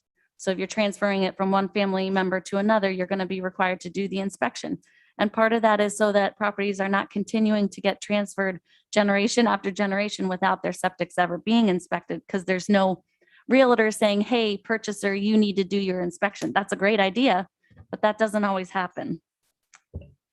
Another thing I just want to address quickly is that I'm hearing, we don't have enough staff to implement the program. This has gone through Charlie Wallace's office. He understands what's coming at him. And I'm also hearing yet we need to include more lakes, more properties, more tributaries, which would certainly add the need and require even more staff. Again, that gets back to, this is a compromise. This doesn't cover the whole county. It doesn't cover all water bodies because it could be a lot of work up front, and we don't want to overwhelm the county planning department. This is the compromise we came to. So again, what I'm saying is, let's allow this to get to a public hearing. Let's hear from more of the community. We've gone around, we've had a lot of meetings, but until we put that out there on the books for a public hearing, we won't get all of the public input that we're looking for. So I'm asking your support for this to go to the November meeting. Thank you. Thank you. I have Supervisor Conover, then Supervisor Driscoll, then Supervisor Bruno. Yeah, just off. Excuse me? I'm sorry. I'm sorry. My mistake. I'm going to continue. Well, Supervisor Dickinson, I am trying very hard to facilitate a second round. They have not been heard in a second round yet. So I can wait for the third. then the board will have to vote on a third. So I see you, Supervisor Stroud. I see you, Supervisor Merlino. However, Listed me already. I always come back. This tough crowd today. So Supervisor, we're going to go in order, and then we'll add on additional supervisors as your hands are raised. There's decorum. Excuse me, Supervisor Stroud, I have the floor. But I was in the original order. Supervisor Stroud. Thank you. Supervisor Conover, the floor is yours. Thank you. I just want to put out there, just maybe to help the discussion. By the way, I think this is a great discussion. I think that we're having it is a wonderful thing. And I think we should have more discussion going forward. And so let me put that out there. And for those that have been working on this, kudos. My compliments, really. The thing to keep in mind is that what the transfer law is what it's saying is no later than at the time of property transfer, you have to demonstrate that your system's compliant. That's what the property transfer is. It might be 30 years. No later than at the time of property transfer. But what happens on a day-to-day basis, new construction, failed systems, people that want to upgrade systems have to meet 75A, or, for example, in terms of the town of Bolton, we recently upgraded our sewage ordinance where we require ETUs, enhanced treatment units, as a requirement of statute under certain circumstances, which deal with proximity to water, deal with proximity to your neighbor's wells, and so many other kinds of things. And so for those of you that wish to have that discussion, bravo, bravo. But what you need to keep in mind is that to distinguish between that and a property transfer law, which is that no later than at the time of property transfer, the following has to take place. And I would just put that out there just so to help with the discussion. Thank you. Thank you. Supervisor Driscoll. Thank you, Chairwoman. I just wanted to weigh in on this also. I appreciate the passion and the information that my colleagues have shared. Let me just quickly tell you how I approach my job here. We meet on the Monday and Tuesday and subsequent days after our board meeting for committee meetings. Shortly after those committee meetings, I'm often on the phone with my colleagues, asking them their take. Most likely they have more experience on a particular issue than I do. I also reach out to friends who are professionals or authorities on a particular issue or matter that we're working on. And I also reach out to my constituents to ask their opinions on particular matters. And that helps me make an informed and educated decision on things. Oftentimes I'm back with supervisors asking them again. We've had a modification. I think it's responsible on our part, as Supervisor Hogan said, we're not voting on the yeas or nays of this particular plan. We're voting on the opportunity to have a public hearing next month. I don't think that any opinions are going to be changed in the course of a month, but I think it's responsible on our part to offer that opportunity to the public to weigh in on the matter. And in the absence of having another long meeting in November, maybe when it comes our time to present our testimony, maybe we could just waive the minutes to this month's meeting, and so that people know where we're coming from as far as our position on it. But I'm going to support, hopefully be able to support having a public hearing in November. And in the meantime, I'll be on the phone with different supervisors. Pick up my phone calls, please, and we can talk a little bit about what's been discussed today. Thank you. Thank you. Supervisor Bruno. Thank you, Madam Chairwoman. I was on this committee. We spent a lot of time, did the best we could. I agree with Supervisor Hogan. I'd like to get this out for public input. I also agree with a lot of comments from Supervisor Dickinson, Supervisor Stroud. Very good comments. Some of them I won't argue with. But additionally, I think as Supervisor Bramer said, you know, we need to get this moving in some direction now at the, and I want public input. At that public hearing, they may shred this, we may shred it. There may be, we may go back to the drawing board, as it were. But I think it's time to get the public input, and probably going to be a lengthy meeting. There's probably going to be a lot of comments, and we'll take that all under serious consideration. But I would just like to see it put out to the public at this point, and let's see what their comments are. Thank you. Thank you Supervisor Bruno. Other comments as it relates to setting the public hearing? Supervisor Shepler. Thank you, Madam Chair. Are all of the individuals that are involved with this, the numbers that you have accumulated there from the different towns, are all of these residents aware that they are a part of this discussion? Supervisor Shepler, you'll have to ask the question through the chair. We're going to follow Robert's Sorry, rules by the I books. apologize. That's fine. Are they aware? Supervisor Bramer, would you please address her question? We've done our best to get the word out there, but no, we haven't done a mailing or anything like that, Supervisor Shepler, to tell people specifically.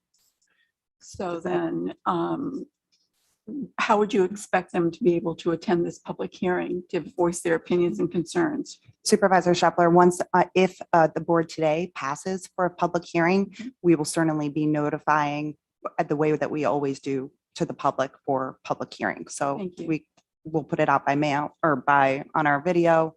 We'll put it out through social media. We'll continue to ask people to write in comments, and we'll of course take letters in any way, shape and form for public hearing. We always go above and beyond with our public hearings. Thank you. Thank you, Supervisor Shepler. Supervisor Merlino. Thank you, Madam Chair. This is great discussion. One point, and maybe the attorney can match it. I had, Lake Luzerne had a grant for $100,000 about 7 years ago. We notified all the people around Lake Luzerne that we wanted to test their septic system.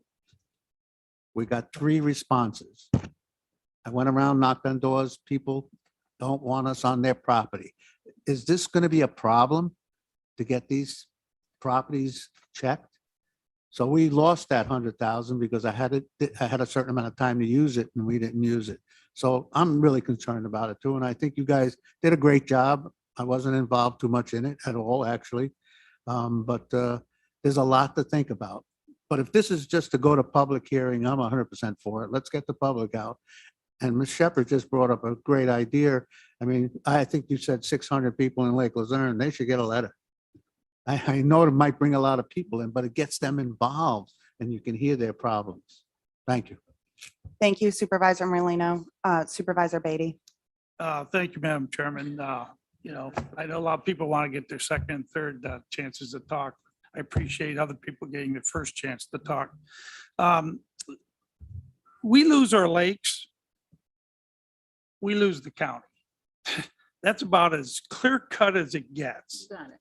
So I think every single supervisor in this room agrees to that. Okay, so we all can come to one common agreement. We can't lose our lakes, the quality of our lakes. Because 1 out of 6 jobs in Warren County is tourism related. 1 out of 6, at least that's what Mr. Bartholomew said at an EDC meeting about a year or 2 ago. So should it be more expansive? One supervisor wants it to be more expansive with the lakes. Some don't want it to be as expansive. Some want this, some want that. That's great. It's a phenomenal discussion we're having. This is what happens when we have 20 people in a room. We get 20 different viewpoints and opinions, and that's excellent. This is to take this proposal to a public hearing.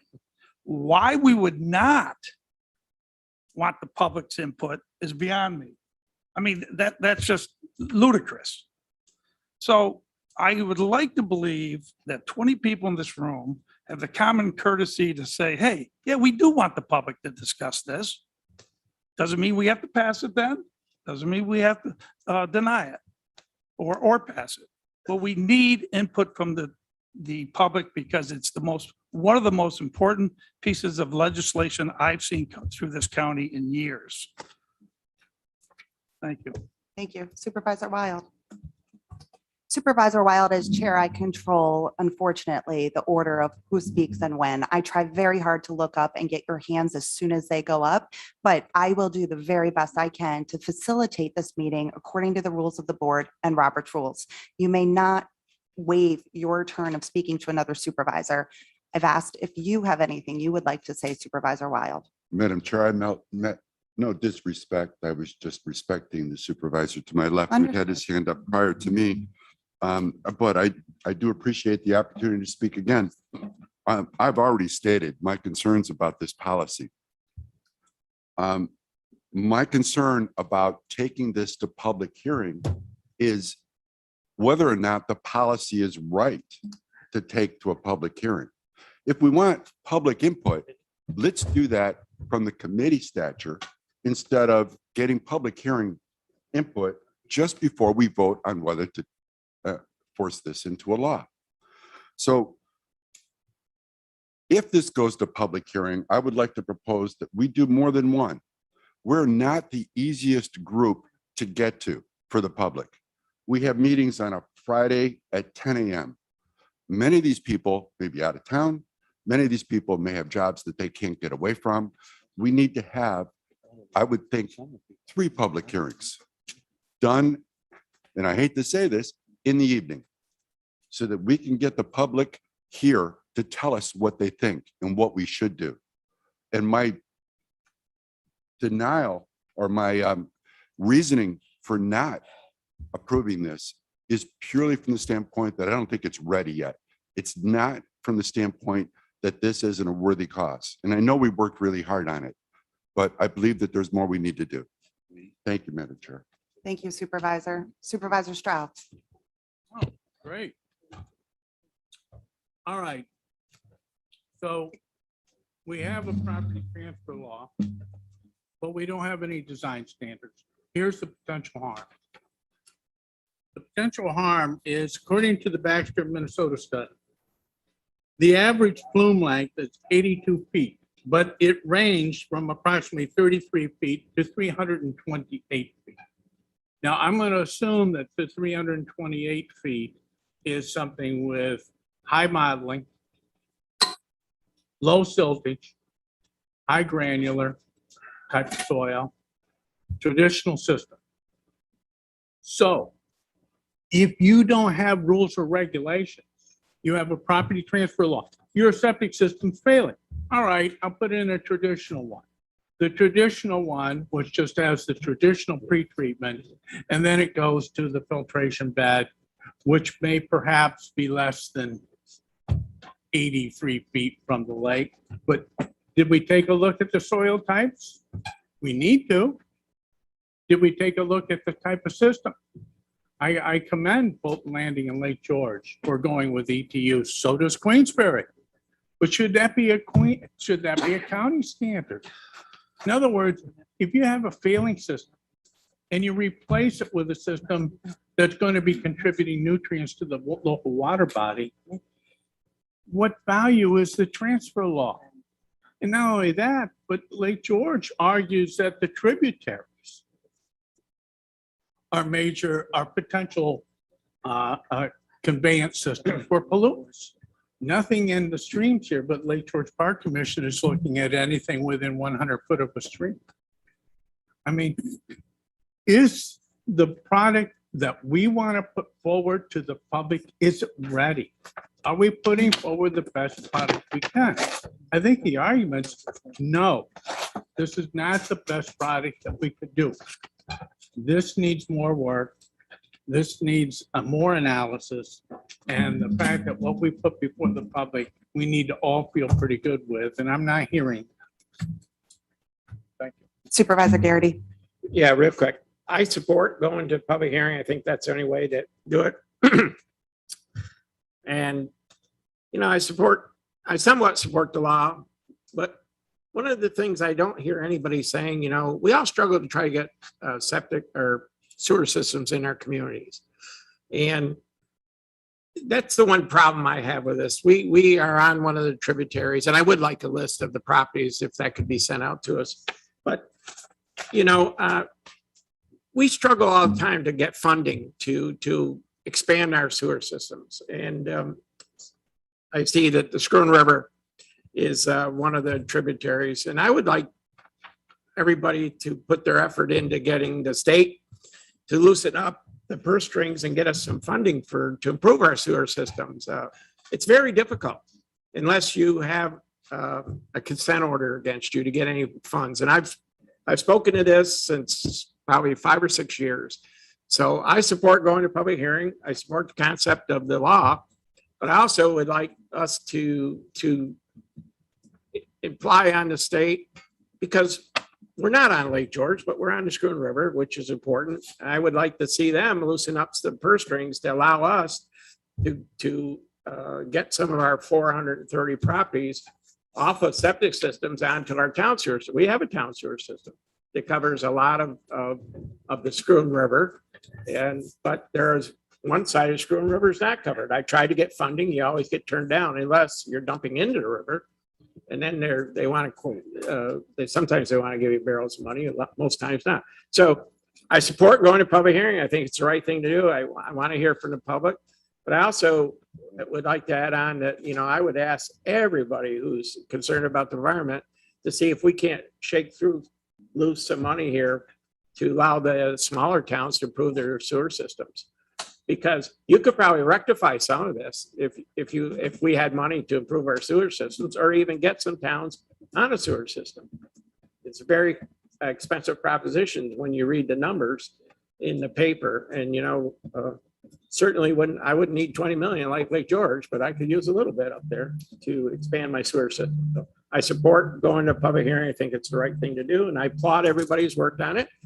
And, but I just would like a list of the properties if we could get one out there. We will. All right. Thank you. Thank you. I'm going to call on Supervisor Leggett, and then I have not made any comments. I have a brief comment and a proposal for this board relating to this. Supervisor Leggett.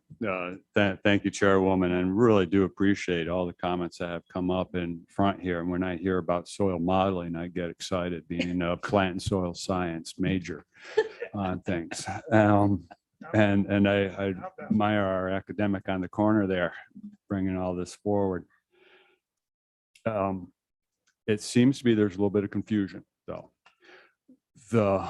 If there is a failing system, one that's been determined to be failed, it will come before the local board of health, as every other system does.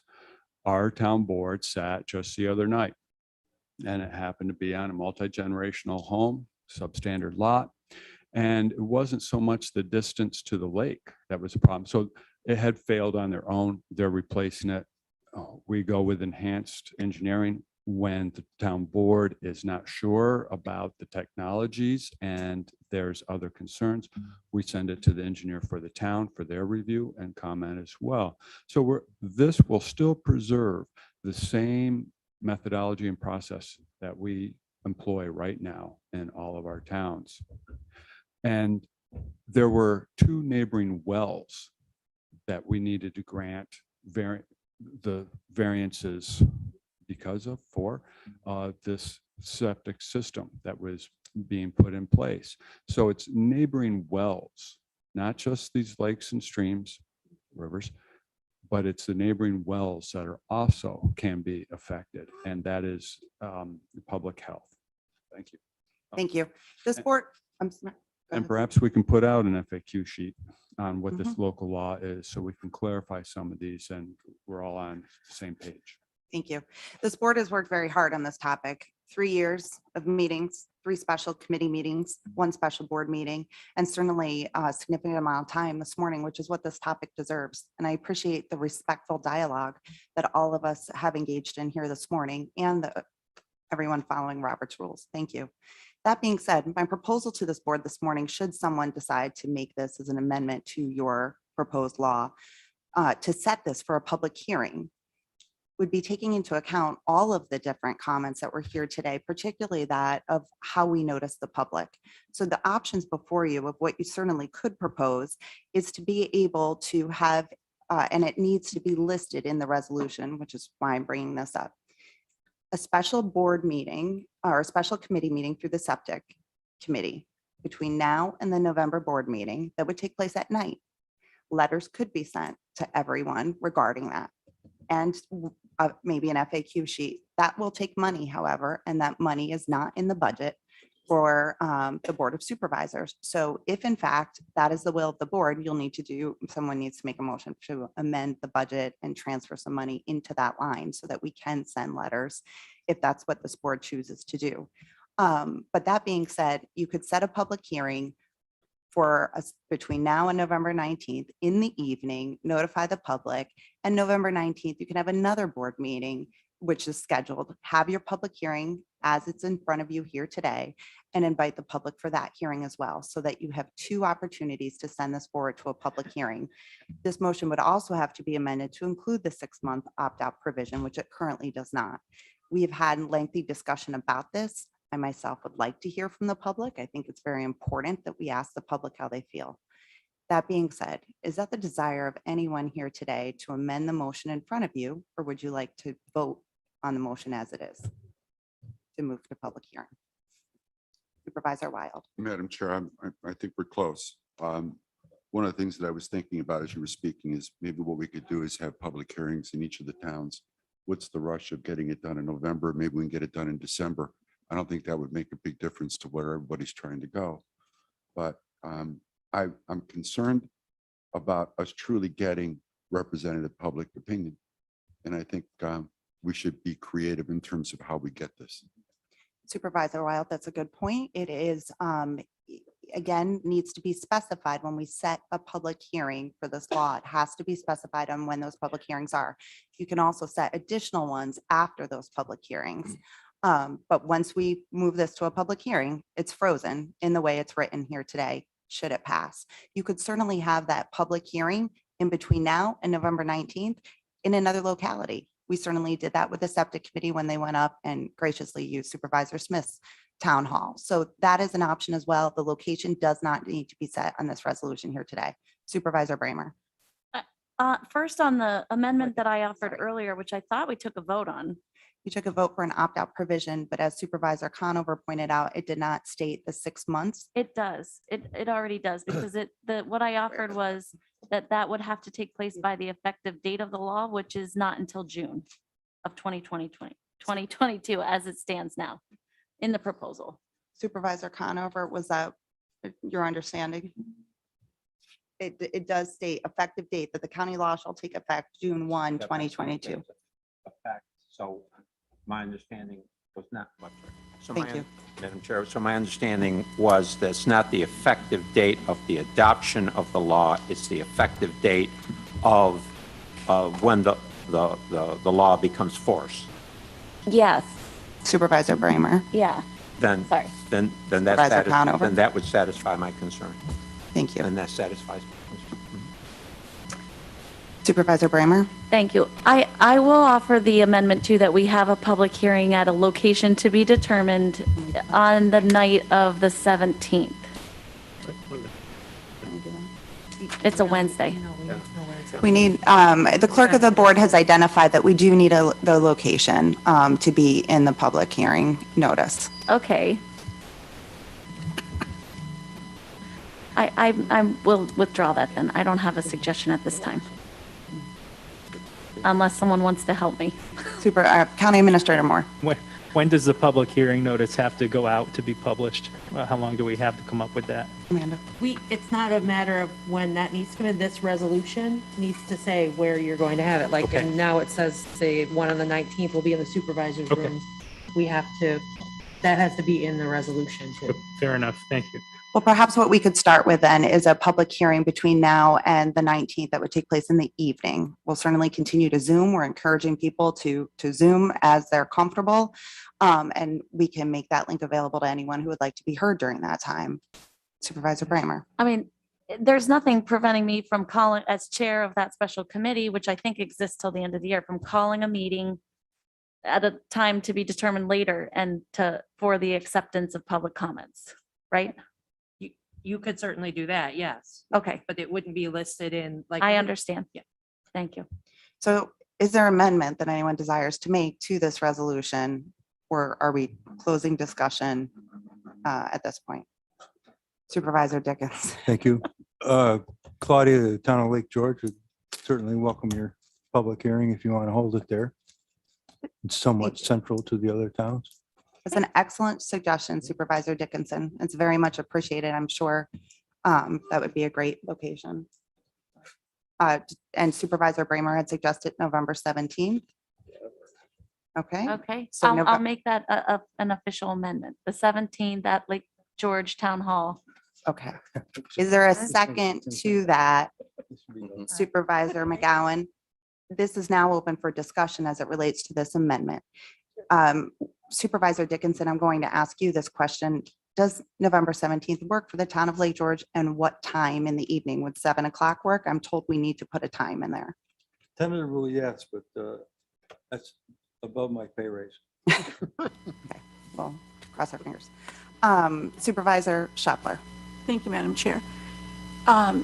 Did I understand you correctly in your discussion that there is no money in the budget for mailings? For that significant mailing to every resident in Warren County, or to those properties that would be impacted by it, it would be a significant cost. So we would need to transfer money from the contingency to that budget to do the mailing. But we could make that, after we get through this, we can make a motion to transfer that money into the budget for that. There is some money, it's just not enough to do that extensive I of a just don't know mailing. how it could, I don't know how you could do this and move forward without notifying all the property owners that are in effect here. We do put it in both the papers, and we make sure the ads are in there. We do put it all over social media. We'll put it on our website. You know, and of course, this YouTube video will be there as well. Thank So you. we'll make those efforts. Thank you. So I really want to stick to we have a motion on the floor. It's been seconded. It is to have 2 public hearings that we're setting today for this to go to public hearing, one of which would take place on November 17th in the town of Lake George at 7 p.m. and another on November 19th at 10 a.m. in the boardroom here. Supervisor Driscoll, is your comment related to that amendment or the motion on the I floor? think it was to Supervisor Shepler's question about mailings. Okay, can we go to that Yeah. after? Yeah, Okay, certainly. thank you. So all those in favor? Aye. Opposed? Thank you. This now stands amended and ready for you to vote on this when we go to vote on resolutions today. That being said, Supervisor Driscoll. Thank you. Just a thought. We received over 1,000 responses to the potential use of the federal funds by using social media, print media, and all other types of was it town halls and city hall and stuff like that. Is it possible? I'm just asking. Is it possible to use some type of a formula where we could put that out to social media and people wouldn't necessarily have to be present for a public hearing, but could mail or email in their comments and concerns? Correct. We always take letters and email and comments All right. when it's public hearing, but you bring up a very good point. We can certainly develop a quick survey, get that out and ask the public to also provide comments through a survey mechanism as well. I think would be helpful, but for those without internet, to Supervisor Shepler's point, we should look at either a postcard or a mailing if the board decides to allot that. So, but that is something that perhaps a budget officer can weigh in on. And how that would be accomplished. Well, you just, take it out of contingent, I guess, that's what you want to do. Is that a motion? Is that a motion? No. Or I'm sorry, we still have one. We're still on the motion. We voted, we've got it. Is Supervisor Merlino? Yeah, and just, I hate to be the one that's, this is a tough time of year because like in Lake Luzerne, a third of our people are all over the country. I think a letter has to be so they can have some kind of idea that we're going to do this. And even if we have to take it out of contingency and get it done. Supervisor Bramer. Okay, that's fair. I'm doing some quick calculations and I think maybe $1,500 would do the label and the stamps. I'm not really sure how much it costs for a postcard stamp anymore, but for 4,500 properties. For 4,500. And that we would take it out of contingency. Supervisor Bramer, if you would please consider 2,000 for some other expenses that I'm told are going to go The with that. paper probably. Okay, yes, fine. Okay, so I have a motion on the floor for $2,000 to be transferred from the contingency fund for the purposes of notification to the 4,500 properties. Do I have a second? That is seconded by Supervisor Shepler. Is there discussion? Supervisor Garrity. It's not enough money for a postcard, For 4,500 for postcard? not by paper. And if they make you do it first class, it's gonna cost you $2,600 But $2,600 and $2,610 if they make you do it first class, which is 58 cents. Postcard sometimes is more unless you do it bulk. Bulk You mailing. can do that with a thing out there. Okay. You do what you want. Supervisor Bramer, while we have this on here, let's just be, that's a good point. Supervisor Garrity, Supervisor Bramer, would you amend your motion to perhaps look at $3,500, which goes to Supervisor Garrity's point, I assume would be sufficient? Well, that will pay for the postage, but you know, Well, we could probably print them right here. yes, we'll use our internal print shop, which I'm told we have to pay for our internal print shop. This is getting a little bit in the weeds. Why don't you make it 5,000? 5,000. That's Thank fine. you. 5,000. Hopefully it won't be that. Supervisor Shepler, will you agree to amend it? If we don't need that much, it certainly will not be spent. Okay, very good. Thank you very much. Could I, Oh, may I? Administrator Moore? Just a clarification, is this an amendment to resolution 414? Yes, it's an amendment to Resolution 414. I am. Thank you for pointing that out. Supervisor Bramer, Supervisor Shepler, that's, we good with that? Chairwoman, Okay. Supervisor Leggett? we might be able to reduce the cost because Bolton and Queensbury are exempted from this. So we don't need to send it to them. It's a lateral transfer for the town of Chester. You can send to the town of Chester if you want. You know, there's no 1,000. Very good. It is getting in the weeds. Yes. So it sounds like we've got a good idea in front of us to utilize those dollars. I appreciate everybody's ideas and teamwork on this, but I'm going to call that question then for the amendment to Resolution 414. 414 in the amount of $5,000. All those in favor? Aye. Opposed? Opposed. So noted. Supervisor Thomas is opposed. Any abstentions? Thank you. That carries. Okay, we're going to close discussion on that topic right now. Other resolutions that we'd like to discuss here today. Supervisor Beatty. 448. That's the Personnel Administration and Higher Education introducing a proposed local law. Prior to local law, reappropriation of the weighted vote for to the county board. I'm a firm believer in less government, not more, less expense, not more. And this proposal I will be voting yes for, which will maintain the number of supervisors at 20. It changes the weighted vote slightly across the board for the different towns, depending on how the census came out. But I've asked over 100 residents in Queensbury already where their position is on this. And overwhelmingly, probably 98% have said they do not want larger government. They do not want more expense of adding another supervisor.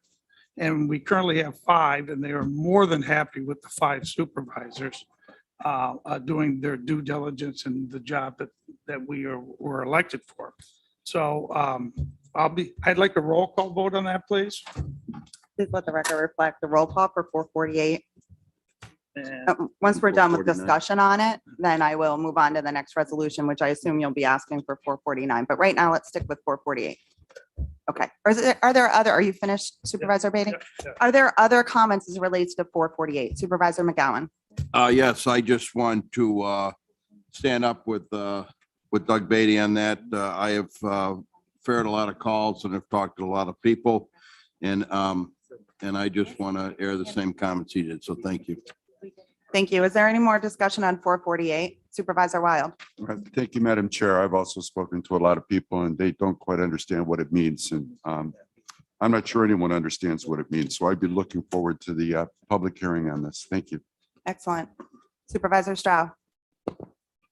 Yeah, I'm just not sure as to what's being asked of us. I mean, 448, 449 are asking for public hearings. That's all they're asking. I mean, we're not going to decide, perhaps on November 19th, we'll make this decision. But we're not deciding on this today. Is that a question for me, Supervisor Stroud? If I need to be corrected, please correct me. We're voting to set a public hearing. Either we can set a public hearing for local, for 448 and 449. We can set one for just 448. We can set one for just 449. Why wouldn't you want to hear from the public on both? That's all I'm saying. Okay. Are there other comments on 448? I do have one comment on 448. As a at-large representative in Queensberry, and the time over the last month, as we've been talking about this topic, the video that we put up on the website, and then the email and social media and press releases put out by the county, we've had a significant number of people that have talked about how they feel as it relates to more government. What I have heard from residents is that they'd like less government. And because that margin of error, and I'm not sure if I'm using the correct term, Administrator Moore, is so small from the 0.07, help me up, 0.07, that it's well within the threshold of representation that is adequate and what our taxpayers deserve. I'll be supporting 448 and not supporting 449 to set public hearings. Is there discussion on 448 or 449? I was going to move right to 449 if anyone had comments on that. I have a Supervisor question. Bramer. Did someone call roll call on one or the other of those? I heard. Supervisor Beatty called a roll call on 448. I'm going to ask if there be a roll call on 449 as well. Is there discussion on 449? Supervisor Bramer. You know, I hear your points about the wanting to reduce the number of supervisors to reduce costs. I also hear out there in the community that people want to make sure that there's fair representation, and there is an argument now that Queensberry has extra population. They need an additional supervisor for fair representation. And of course, everyone here knows, and I won't go on and on about my soapbox, but I think fair representation and a reduction in costs would be served by a county legislature where every single person represents the same number of people in their particular legislative district. And, you know, we could possibly cut the cost in half of the people, the legislators that are sitting here in this room. Thank you. Thank you. I want to support both going to public hearing is my comment. So any further comment on 449? Okay, we'll close the discussion on 449. Discussion on other resolutions before us today. Supervisor Garrity. I would like a roll call on 450. 450. The roll call is reflected, please. Thank you. Is there discussion on 450? Yes. Okay, Supervisor Leggett. Thank you. As I read the resolution there in the first, in the second whereas, there's going to be 3 members and one is an elected or appointed officer or employee of a local municipality. And when I look down through there,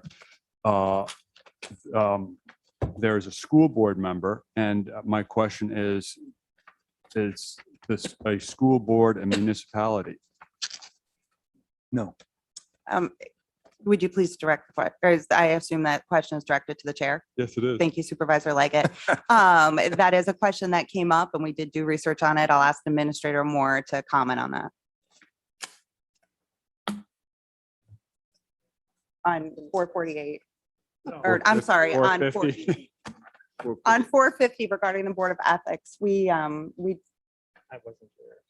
Right, and you weren't, but we talked about it after in terms of the municipality. It's fine. Supervisor Bramer, do you want to recap that conversation? I know there's been a lot of conversations as it related to the law. And we did look into, it's not coming right to Administrator Moore at the moment, but we did look into the municipality definition.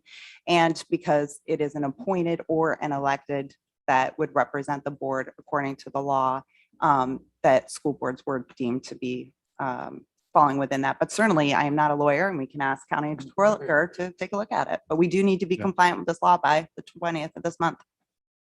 Okay. I just really question if a school board is what was meant by the intent of a local law, Section 20, local law number 6, saying a local municipality. Because if a school district is a school district and we have other districts within municipalities as well. So could somebody come from the Schoon Lake Park District as a elected or appointed official? So, and I think the intent would be that this is just somebody perhaps, for example, a town board member from a town within the county. Supervisor Leggett, I can only talk from my experience and working with both Supervisor Bramer, Supervisor Diamond, who chaired up this process with that special committee. And I didn't hear in any of those discussions that the intent was only to limit it to those that are elected to boards like this versus the appointment to school boards. But I will ask Supervisor Diamond as chair of that committee, if you want to weigh in on this at all, and Supervisor Bramer as chair of personnel.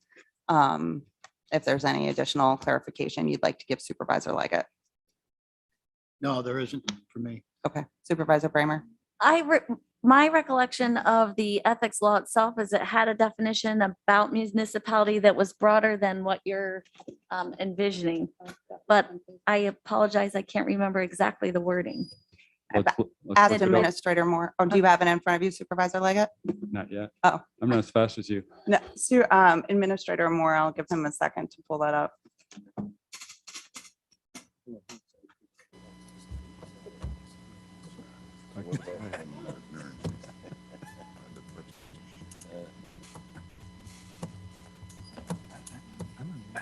Okay. 2021.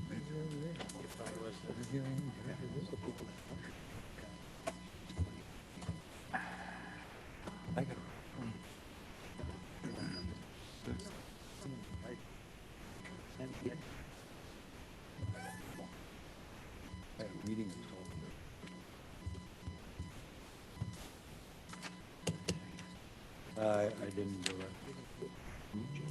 I don't see anything on the definitions page. Section 3 of the local law is the definitions. Okay. Let me. 3D, if I may, Oh. Chairwoman. Okay, there it is. Municipal, I've searched municipality. 3D, municipal officer or employee means a paid or unpaid officer or employee of Warren County, including but not limited to the members of any municipal board that includes elected officials and officers or employees who hold policymaking positions. So if that's the way it's defined, then you're saying a municipal officer or employee means a elected officials of a municipal board. If a school board is a municipal board, then they would seem to fall into that definition. Thank you. Are there other comments on this resolution? Supervisor Driscoll.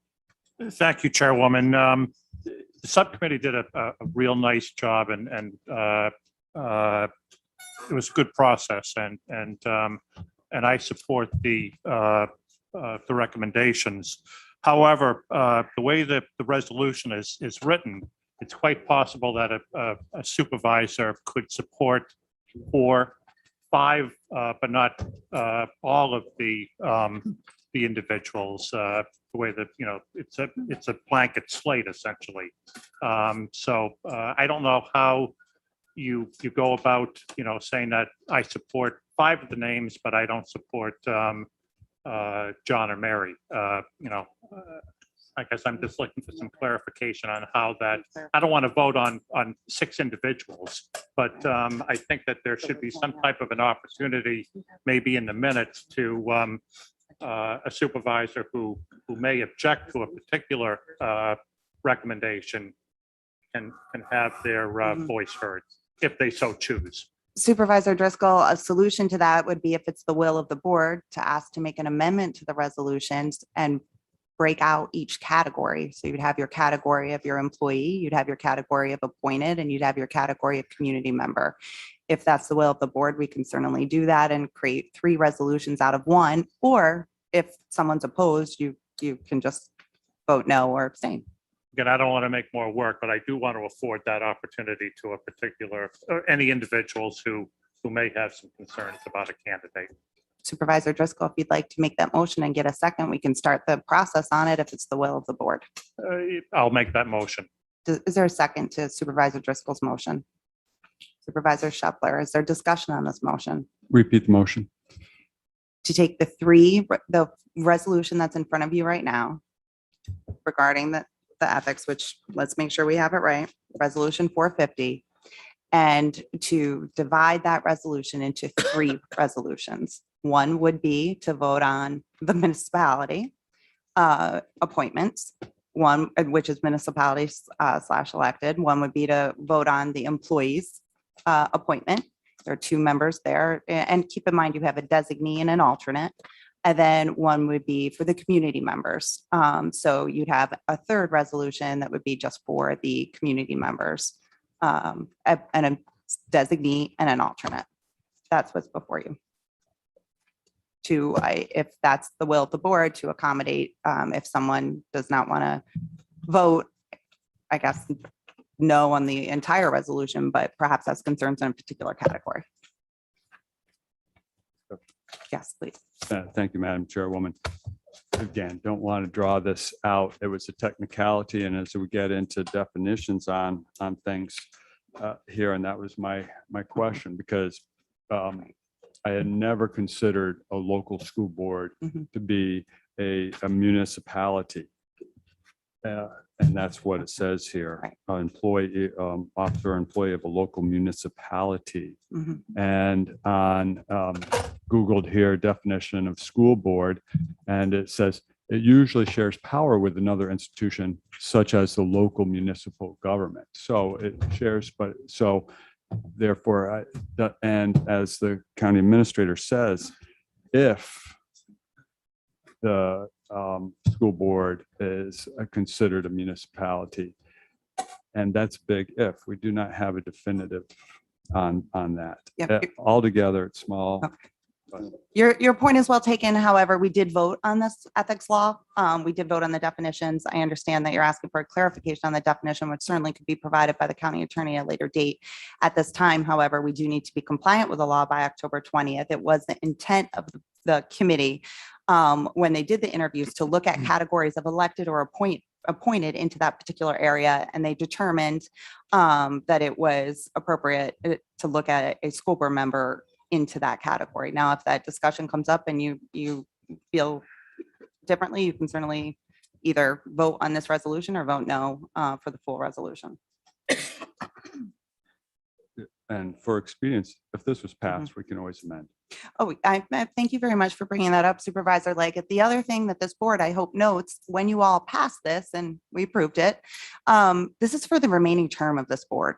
That's it. We have 2 months, 3 months from October 20th, to January 1st. You have a new board coming in January 1st. You appoint your members to the ethics board with every term of this board. So we will be at this again in January. I'm hopeful, Supervisor Leggett, too, what we can do is perhaps those informal conversations that we had, we'll make those be formal conversations with a research memo and a legal memo to follow up on your concern. Thank you. Is there other discussion regarding this? Supervisor McDevitt? Just one quick observation. I have been told, I don't know how to even confirm this, that, and I posed this question, if one of these potential ethics board members has made a financial contribution to a current member of the Board of Supervisors,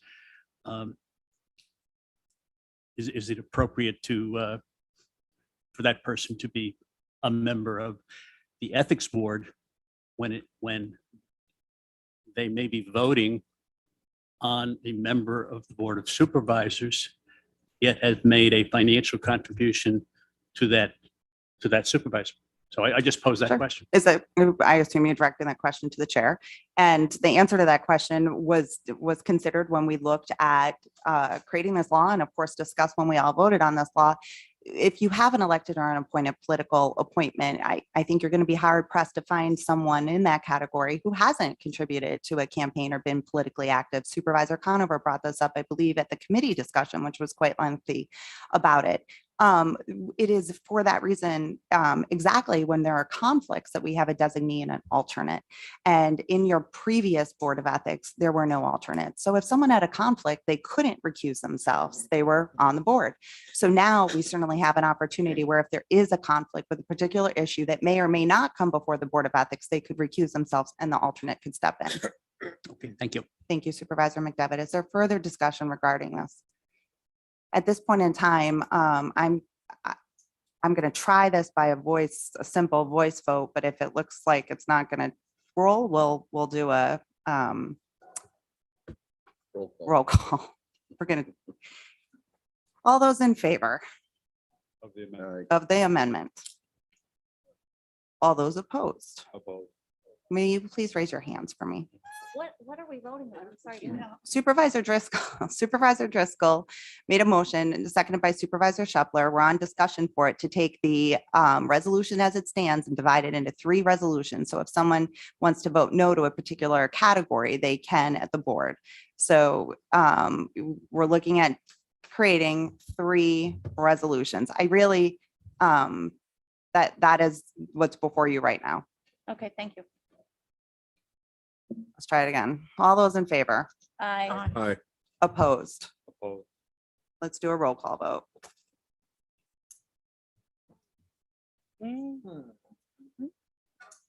Mr. Beatty? Aye. Yes. Mr. Thomas? Yes. Ms. Shepler? Yes. Mr. Garrity? Yes. Mr. Conover? No. Mr. Leggett? No. Mr. Diamond? No. Mr. McDevitt? Yes. Ms. Bramer? No. Mr. Bruno? Yes. Mr. Driscoll? Yes. Mrs. Frazier? Yes. Ms. Smith? Yes. Ms. Hogan? No. Mr. Dickinson? No. Mr. Merlino? No. Mr. Stroud? No. Mr. Wild? No. Mr. McGowan? No. Chairwoman Sieber, No. motion fails. There's only 339 votes in favor. Is there discussion on any other resolutions before us today? Supervisor Dickinson, what resolution? I'd like to have a roll call on 4:30. Yes. Is there discussion on 4:30? Were you Oh, asking? we've had it. We've already Oh, had it. thank you. Yeah. Roll call. I'm sorry. I'll get to roll calls in one sec, but yes, 4:30, that's fine. Is there any discussion before Supervisor Bramer, then Supervisor Hogan? Go On ahead. a different resolution? Yes, what one? Chairwoman, thank you. On 443, I just want to say, I would like to vote no on that one. I'm not sure that it's exactly what we need. I know that is coming through committee. It's about the tourism dollars. I don't totally object to this. I'm not sure that this is the right one, and I was not convinced of that at the end of that occupancy tax meeting, that this is the tool that we need and it's going to provide us the most benefit. I mean, if it goes forward, I'm fine. I just wanted to put that out there and ask for a roll call on that one. Understood. Please let the record reflect the roll call for 443. Is there other discussion on 443 before I close the discussion on that one?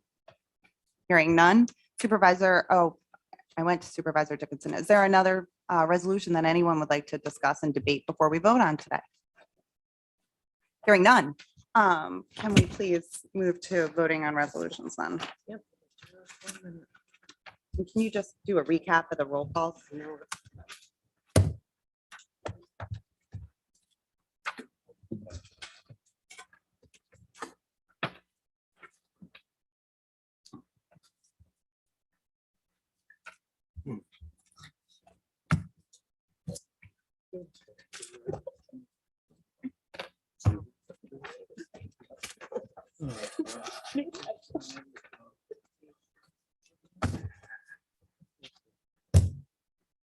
Okay, so in addition to the roll calls that we already had set, we now have additional roll calls on 430, 443, 448, 449, and 450.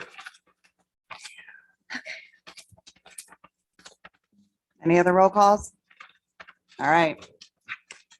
Let's give her a minute to get ready and then we'll start our voting.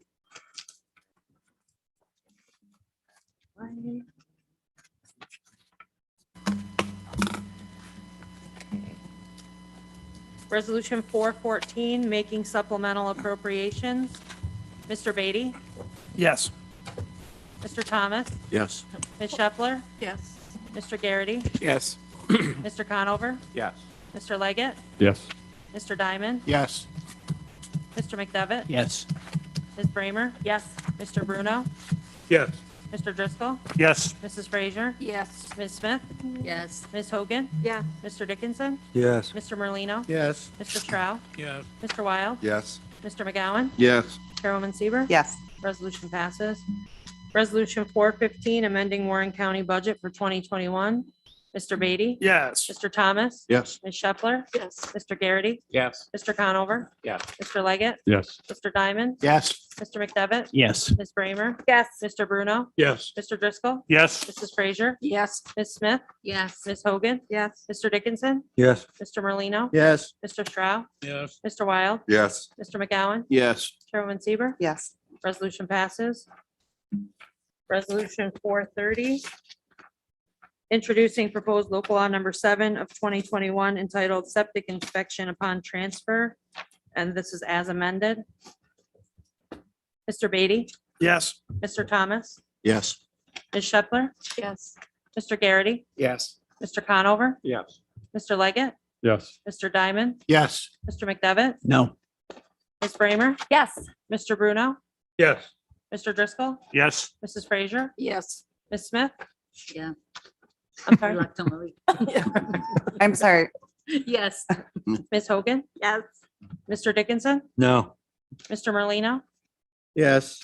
Mr. Stroud, No. Mr. Wild, No. Mr. McGowan, Yes. Chairwoman Seaver. Yes. Resolution passes. That's too bad. Resolution 443, awarding bid for tourism consultant to provide competitor market data to the Warren County Tourism Department. Mr. Beatty, Yes. Mr. Thomas, Yes. Ms. Shepler, Yes. Mr. Garrity, Yes. Mr. Conover, Yes. Mr. Leggett, Yes. Mr. Diamond, Yes. Mr. McDevitt, Yes. Ms. Bramer, No. Mr. Bruno, Yes. Mr. Driscoll, Yes. Mrs. Frazier, Yes. Ms. Smith, Yes. Ms. Hogan, Yes. Mr. Dickinson, No. Mr. Merlino, Yes. Mr. Stroud, Yes. Mr. Wild, Yes. Mr. McGowan, Yes. Chairwoman Seaver. Yes. Resolution passes. Resolution 448, introducing proposed local law number 9 of 2021 entitled a local law reapportioning the weighted vote of the Warren County Board of Supervisors amongst 20 members. Mr. Beatty, Yes. Mr. Thomas, Yes. Ms. Shepler, Yes. Mr. Garrity, Yes. Mr. Conover, Yes. Mr. Leggett, Yes. Mr. Diamond, Yes. Mr. McDevitt, Yes. Ms. Bramer, Yes. Mr. Bruno, Yes. Mr. Driscoll, Yes. Mrs. Frazier, Yes. Ms. Smith, Yes. Ms. Hogan, Yes. Mr. Dickinson. I dozed off there for a second. Which one are we voting on? This is the weighted vote for 20 supervisors. 448. 448. 448. Yeah, that's Oh, thank you. Public hearing. Yes. Mr. Merlino, Yes. Mr. Stroud, Yes. Mr. Wild, Yes. Mr. McGowan, Yes. Chairwoman Seaver. Yes. Resolution passes. Resolution 440, I'm sorry, 449. This is introducing proposed local law number 10 of 2021 entitled a local law reapportioning the weighted vote of the Warren County Board of Supervisors amongst 21 supervisors. Mr. Beatty, No. Mr. Thomas, Yes. Ms. Shepler, No. Mr. Garrity, Is this just allowing it to go to public hearing? Yes. Mr. Conover, No. Mr. Leggett, No. Mr. Diamond, No. Mr. McDevitt, Yes. Ms. Bramer, Yes. Mr. Bruno, No. Mr. Driscoll, Yes. Mrs. Frazier, No. Ms. Smith, No. Ms. Hogan, No. Mr. Dickinson, No. Mr. Merlino, No. Mr. Stroud, Yes. Mr. Wild, Yes. Mr. McGowan, No. Chairwoman Seaver. No. Resolution fails.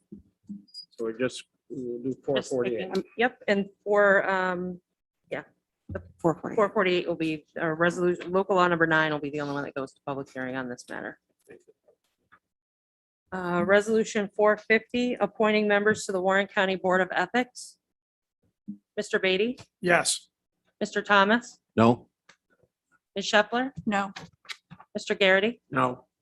Mr. Conover, Yes. Mr. Leggett, Yes. Mr. Diamond, Yes. Mr. McDevitt, Yes. Ms. Bramer, Abstain. Mr. Bruno, Yes. Mr. Driscoll, Yes. Mrs. Frazier, Yes. Ms. Smith, Yes. Ms. Hogan, Yes. Mr. Dickinson, Yes. Mr. Merlino, Yes. Mr. Stroud, Yes. Mr. Wild, No. Mr. McGowan, Yes. Chairwoman Seaver, Yes. resolution passes. Resolution 451, authorizing appropriation of funds from the airport reserve to the Department of Public Works budget. Mr. Beatty, Yes. Mr. Thomas, Yes. Ms. Shepler, Yes. Mr. Garrity, Yes. Mr. Conover, Yes. Mr. Leggett. Yes.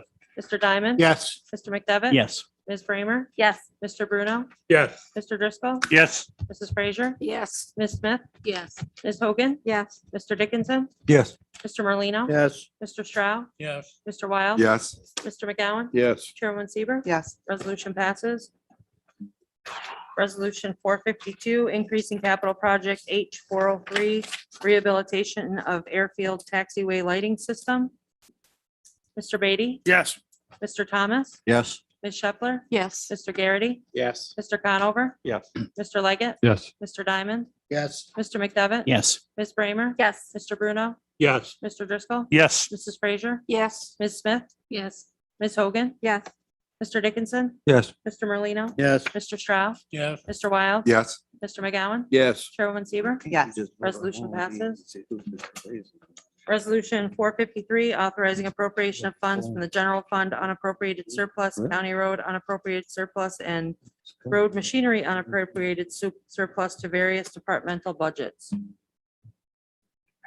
Mr. Beatty, Yes. Mr. Thomas, Yes. Ms. Shepler, Yes. Mr. Garrity, Yes. Mr. Conover, Yes. Mr. Leggett. Yes. Mr. Diamond, Yes. Mr. McDevitt. Yes. Ms. Bramer. Yes. Mr. Bruno, Yes. Mr. Driscoll. Yes. Mrs. Frazier, Yes. Ms. Smith, Yes. Ms. Hogan, Yes. Mr. Dickinson, Yes. Mr. Merlino, Yes. Mr. Stroud, Yes. Mr. Wild. Yes. Mr. McGowan, Yes. Chairwoman Seaver. Yes. Resolution passes. Resolution 454, increasing capital project H384 CR11 over Finkel Brook Culvert Replacement. Mr. Beatty. Yes. Mr. Thomas, Yes. Ms. Shepler, Yes. Mr. Garrity, Yes. Mr. Conover, Yes. Mr. Leggett, Yes. Mr. Diamond, Yes. Mr. McDevitt. Yes. Ms. Bramer, Yes. Mr. Bruno, Yes. Mr. Driscoll. Yes. Mrs. Frazier, Yes. Ms. Smith, Yes. Ms. Hogan, Yes. Mr. Dickinson, Yes. Mr. Merlino. Yes. Mr. Stroud, Yes. Mr. Wild. Yes. Mr. McGowan, Yes. Chairwoman Seaver. Yes. Resolution passes. Yeah. Resolution 455, authorizing appropriation of funds from the Computer Reserve Fund. Mr. Beatty, Yes. Mr. Thomas, Yes. Ms. Shepler, Yes. Mr. Garrity, Yes. Mr. Conover, Yes. Mr. Leggett, Yes. Mr. Diamond, Yes. Mr. McDevitt. Yes. Ms. Bramer. Yes. Mr. Bruno, Yes. Mr. Driscoll, Yes. Mrs. Frazier, Yes. Ms. Smith, Yes. Ms. Hogan, Yes. Mr. Dickinson, Yes. Mr. Merlino, Yes. Mr. Stroud, Yes. Mr. Wild. Yes. Mr. McGowan. Yes. Chairwoman Seaver. Yes. Resolution passes. Resolution 456, authorizing appropriation of funds from the general fund unappropriated surplus to the mental health budget. Mr. Beatty, Yes. Mr. Thomas, Yes. Ms. Shepler, Yes. Mr. Garrity, Yes. Mr. Conover, Yes. Mr. Leggett. Yes. Mr. Diamond, Yes. Mr. McDevitt. Yes. Ms. Bramer, Yes. Mr. Bruno, Yes. Mr. Driscoll. Yes. Mrs. Frazier, Yes. Ms. Smith, Yes. Ms. Hogan, Yes. Mr. Dickinson, Yes. Mr. Merlino, Yes. Mr. Stroud, Yes. Mr. Wild, Yes. Mr. McGowan, Yes. Chairwoman Seaver. Yes. Resolution passes. Resolution 457, establishing Community Development Fund CD 77 Countryside Cares Act. Mr. Beatty, Yes. Mr. Thomas, Yes. Ms. Shepler, Yes. Mr. Garrity, Yes. Mr. Conover, Yes. Mr. Leggett, Yes. Mr. Diamond, Yes. Mr. McDevitt. Yes. Ms. Bramer, Yes. Mr. Bruno, Yes. Mr. Driscoll. Yes. Mrs. Frazier, Yes. Ms. Smith, Yes. Ms. Hogan, Yes. Mr. Dickinson, Yes. Mr. Merlino, Yes. Mr. Stroud, Yes. Mr. Wild. Yes. Mr. McGowan, Yes. Chairwoman Seaver. Yes. Resolution passes. Collective vote on the rest. Could I please have a collective vote on the rest? All those in favor, please signify by saying aye. Aye. Any opposed? That carries. Thank you. At this point in time, we'll move on to privilege of the floor and public comment. Our public has certainly waited long enough today. I'd like to take our public comment first, and just again, a reminder to our resolution from 2015. If you wish to be heard on matters that are before the board, please take the podium, state your name, and please be mindful of the 3-minute time restraint that we have today, given the meetings coming up, but also to try to be in accordance with 312 of 2015.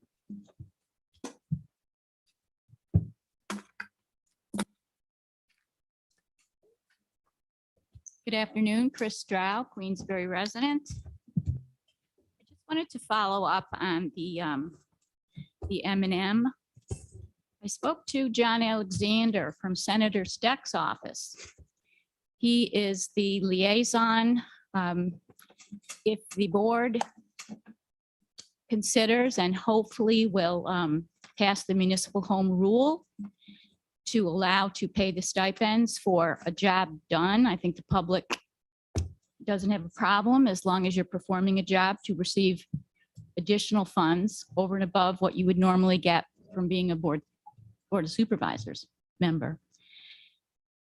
He would actually receive the application. He would look it over to make sure it is complete and then forward it on to the legislative process. Just seems like a very easy thing to do, and not polarizing our board as we're seeing in our country, as we're seeing in our state. But that's all I want to say about that. And not being a public speaker, I am a little nervous coming up here. Today, Mr. Beatty commented on common courtesy and needing to hear from the public. I spoke last month. I heard that. I spoke last month about the M&Ms and I left. I had an appointment and I wasn't able to stay. But after I left, I was told by numerous people that Mr. Beatty called me an inflammatory name that challenges my mental health. I take exception to that. But I want to read something. This actually upset me further, reading the meeting minutes. Supervisor McDevitt voiced his concern with how Supervisor Beatty referenced Ms. Strow. Supervisor Beatty called for a point of order, apprising Supervisor McDevitt was referencing individual supervisors' names, which are not permissible, to which Chairwoman Sieber responded, notifying Supervisor McDevitt they were not permitted to insult a fellow supervisor by name during a meeting. I was insulted. No common courtesy, intimidation maybe? How dare I speak out? To make an assessment on my mental health when he has no credentials to do so at a public forum, which is played on YouTube, which is played on TV 8. And Ms. Chairwoman Sieber, you kept totally silent. You allowed that. A public humiliation by an elected official. Mr. McDevitt, Supervisor McDevitt was a gentleman here. He spoke, was shut down. But I feel, where's the common courtesy? I waited hours to have a turn to speak. And for that, I'm humiliated. My mental clarity is challenged. What is this board going to do about that? It's not even reflected in the minutes. This behavior is tolerated. It should not be. And you sit silent. Thank you. Thank you. Is there other public comment here today? Please take the podium and state your name.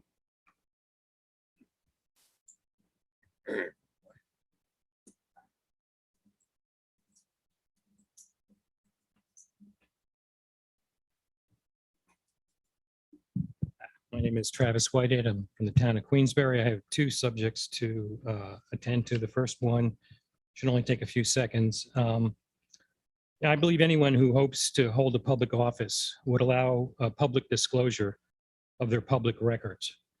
I want you to witness that after earlier trying to contact Brent McDevitt to get a release for him to release his drug and alcohol abuse records. he never acknowledged that. And then in asking him today, he wouldn't, again, not acknowledge even my presence. I believe anyone who wants to represent us ought to, be free and open about their past. And I know that some records are sealed. I'm not asking for any records to be unsealed. But the Department of Corrections and Community Supervision does allow the release of other records, but it requires a signature. A point of order. Ma'am, are you going to permit this? Madam State your point. Chairperson, please. State your point. My point of order. I'm is sorry. I have the floor at the moment. Yeah. Supervisor McDevitt. What we state are your point. witnessing here. No, Supervisor McDevitt, you need to state your point, which is how the rules are broken. And that then I decide on. What we have here is an Superv- angry, irrelevant, Supervisor old McDevitt, you're man out of order. disrupting our meeting and engaging in Supervisor character McDevitt. assassination. Supervisor You are McDevitt. permitting character assassination on the part of an angry old man. Supervisor McDevitt, please state your point on how the rules are broken. It is not relevant to anything to be discussed. It's Your just not point relevant. Is not well taken. Thank you. Please continue. Okay, thank you. Madam Chair. Excuse me, I have the floor, don't Madam I? Chair, I'm a point of order, but I'm going to ask for help with this. it's- Supervisor Wild, a point of order, according to Robert's rules, you need to stand, please. I know Supervisor McDevitt, we've talked about that before, and he has a medical condition. I certainly don't want to make him stand. I understand that. But we're going to go by our Roberts rules, and you need to state your point, which is telling me how the rules are being broken during public hearing. Madam Chair, I've always spoken about Robert's rules and how my concern is that they can weaponize the discussion of a meeting. I don't know what the actual rule is, but I'm not sure this is appropriate for this forum. It's a political discussion. It's election year. Supervisor, There's all sorts of things that happen here. And I don't know the exact rule, but Supervisor Wild, questioning, is it appropriate? thank you. I believe you've stated your point of saying that you do not believe that the commentary is appropriate. And I need to rule on that point, and I would like a minute to please speak with a parliamentarian so I can refer back to Resolution 312 of 2015. 312 of 2015 is our guiding principle here.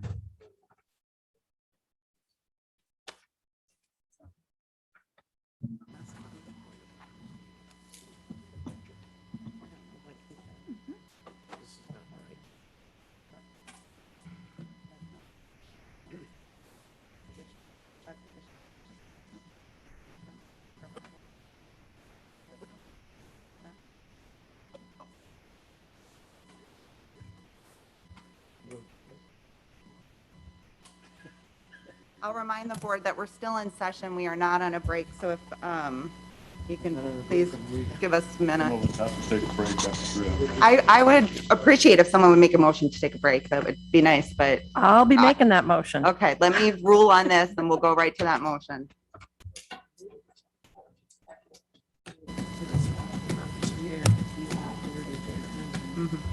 Okay. Supervisor Wild, in response to your point of order, which was that the rules were broken during privilege of the floor, the reason your point is not well taken, and of course, the board has an opportunity to vote on this and take it up and overrule my ruling on this, but all year long, we have afforded every single member of the public to take the floor. We have not interrupted them despite many things that were not relevant to this board or the business in front of us being said. It has been the custom and the tradition of this board to hear from our public regardless of what they have to say. And at this point in time, based on our customs and traditions and based on the advice from the parliamentarian, it is at the discretion of the chair. I would say your point is not well taken, and if the board would like to appeal that, we need to have a roll call vote. Thank you very much, Supervisor Hogan. I'd like to make a motion to adjourn. Let's take a roll call vote on a motion to adjourn, please.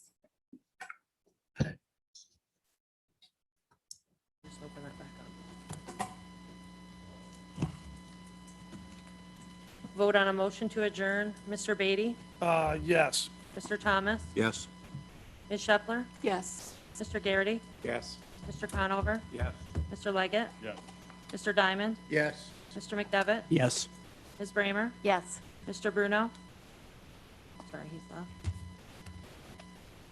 Mr. Driscoll? Yes. Mrs. Frazier? Yes. Ms. Smith? Yes. Ms. Hogan? Yes. Mr. Dickinson is absent. Merlino absent. Mr. Stroud? Yes. Mr. Wild? Yes. Mr. McGowan? Yes. Chairwoman Seaver? No. Motion passes. Our meeting is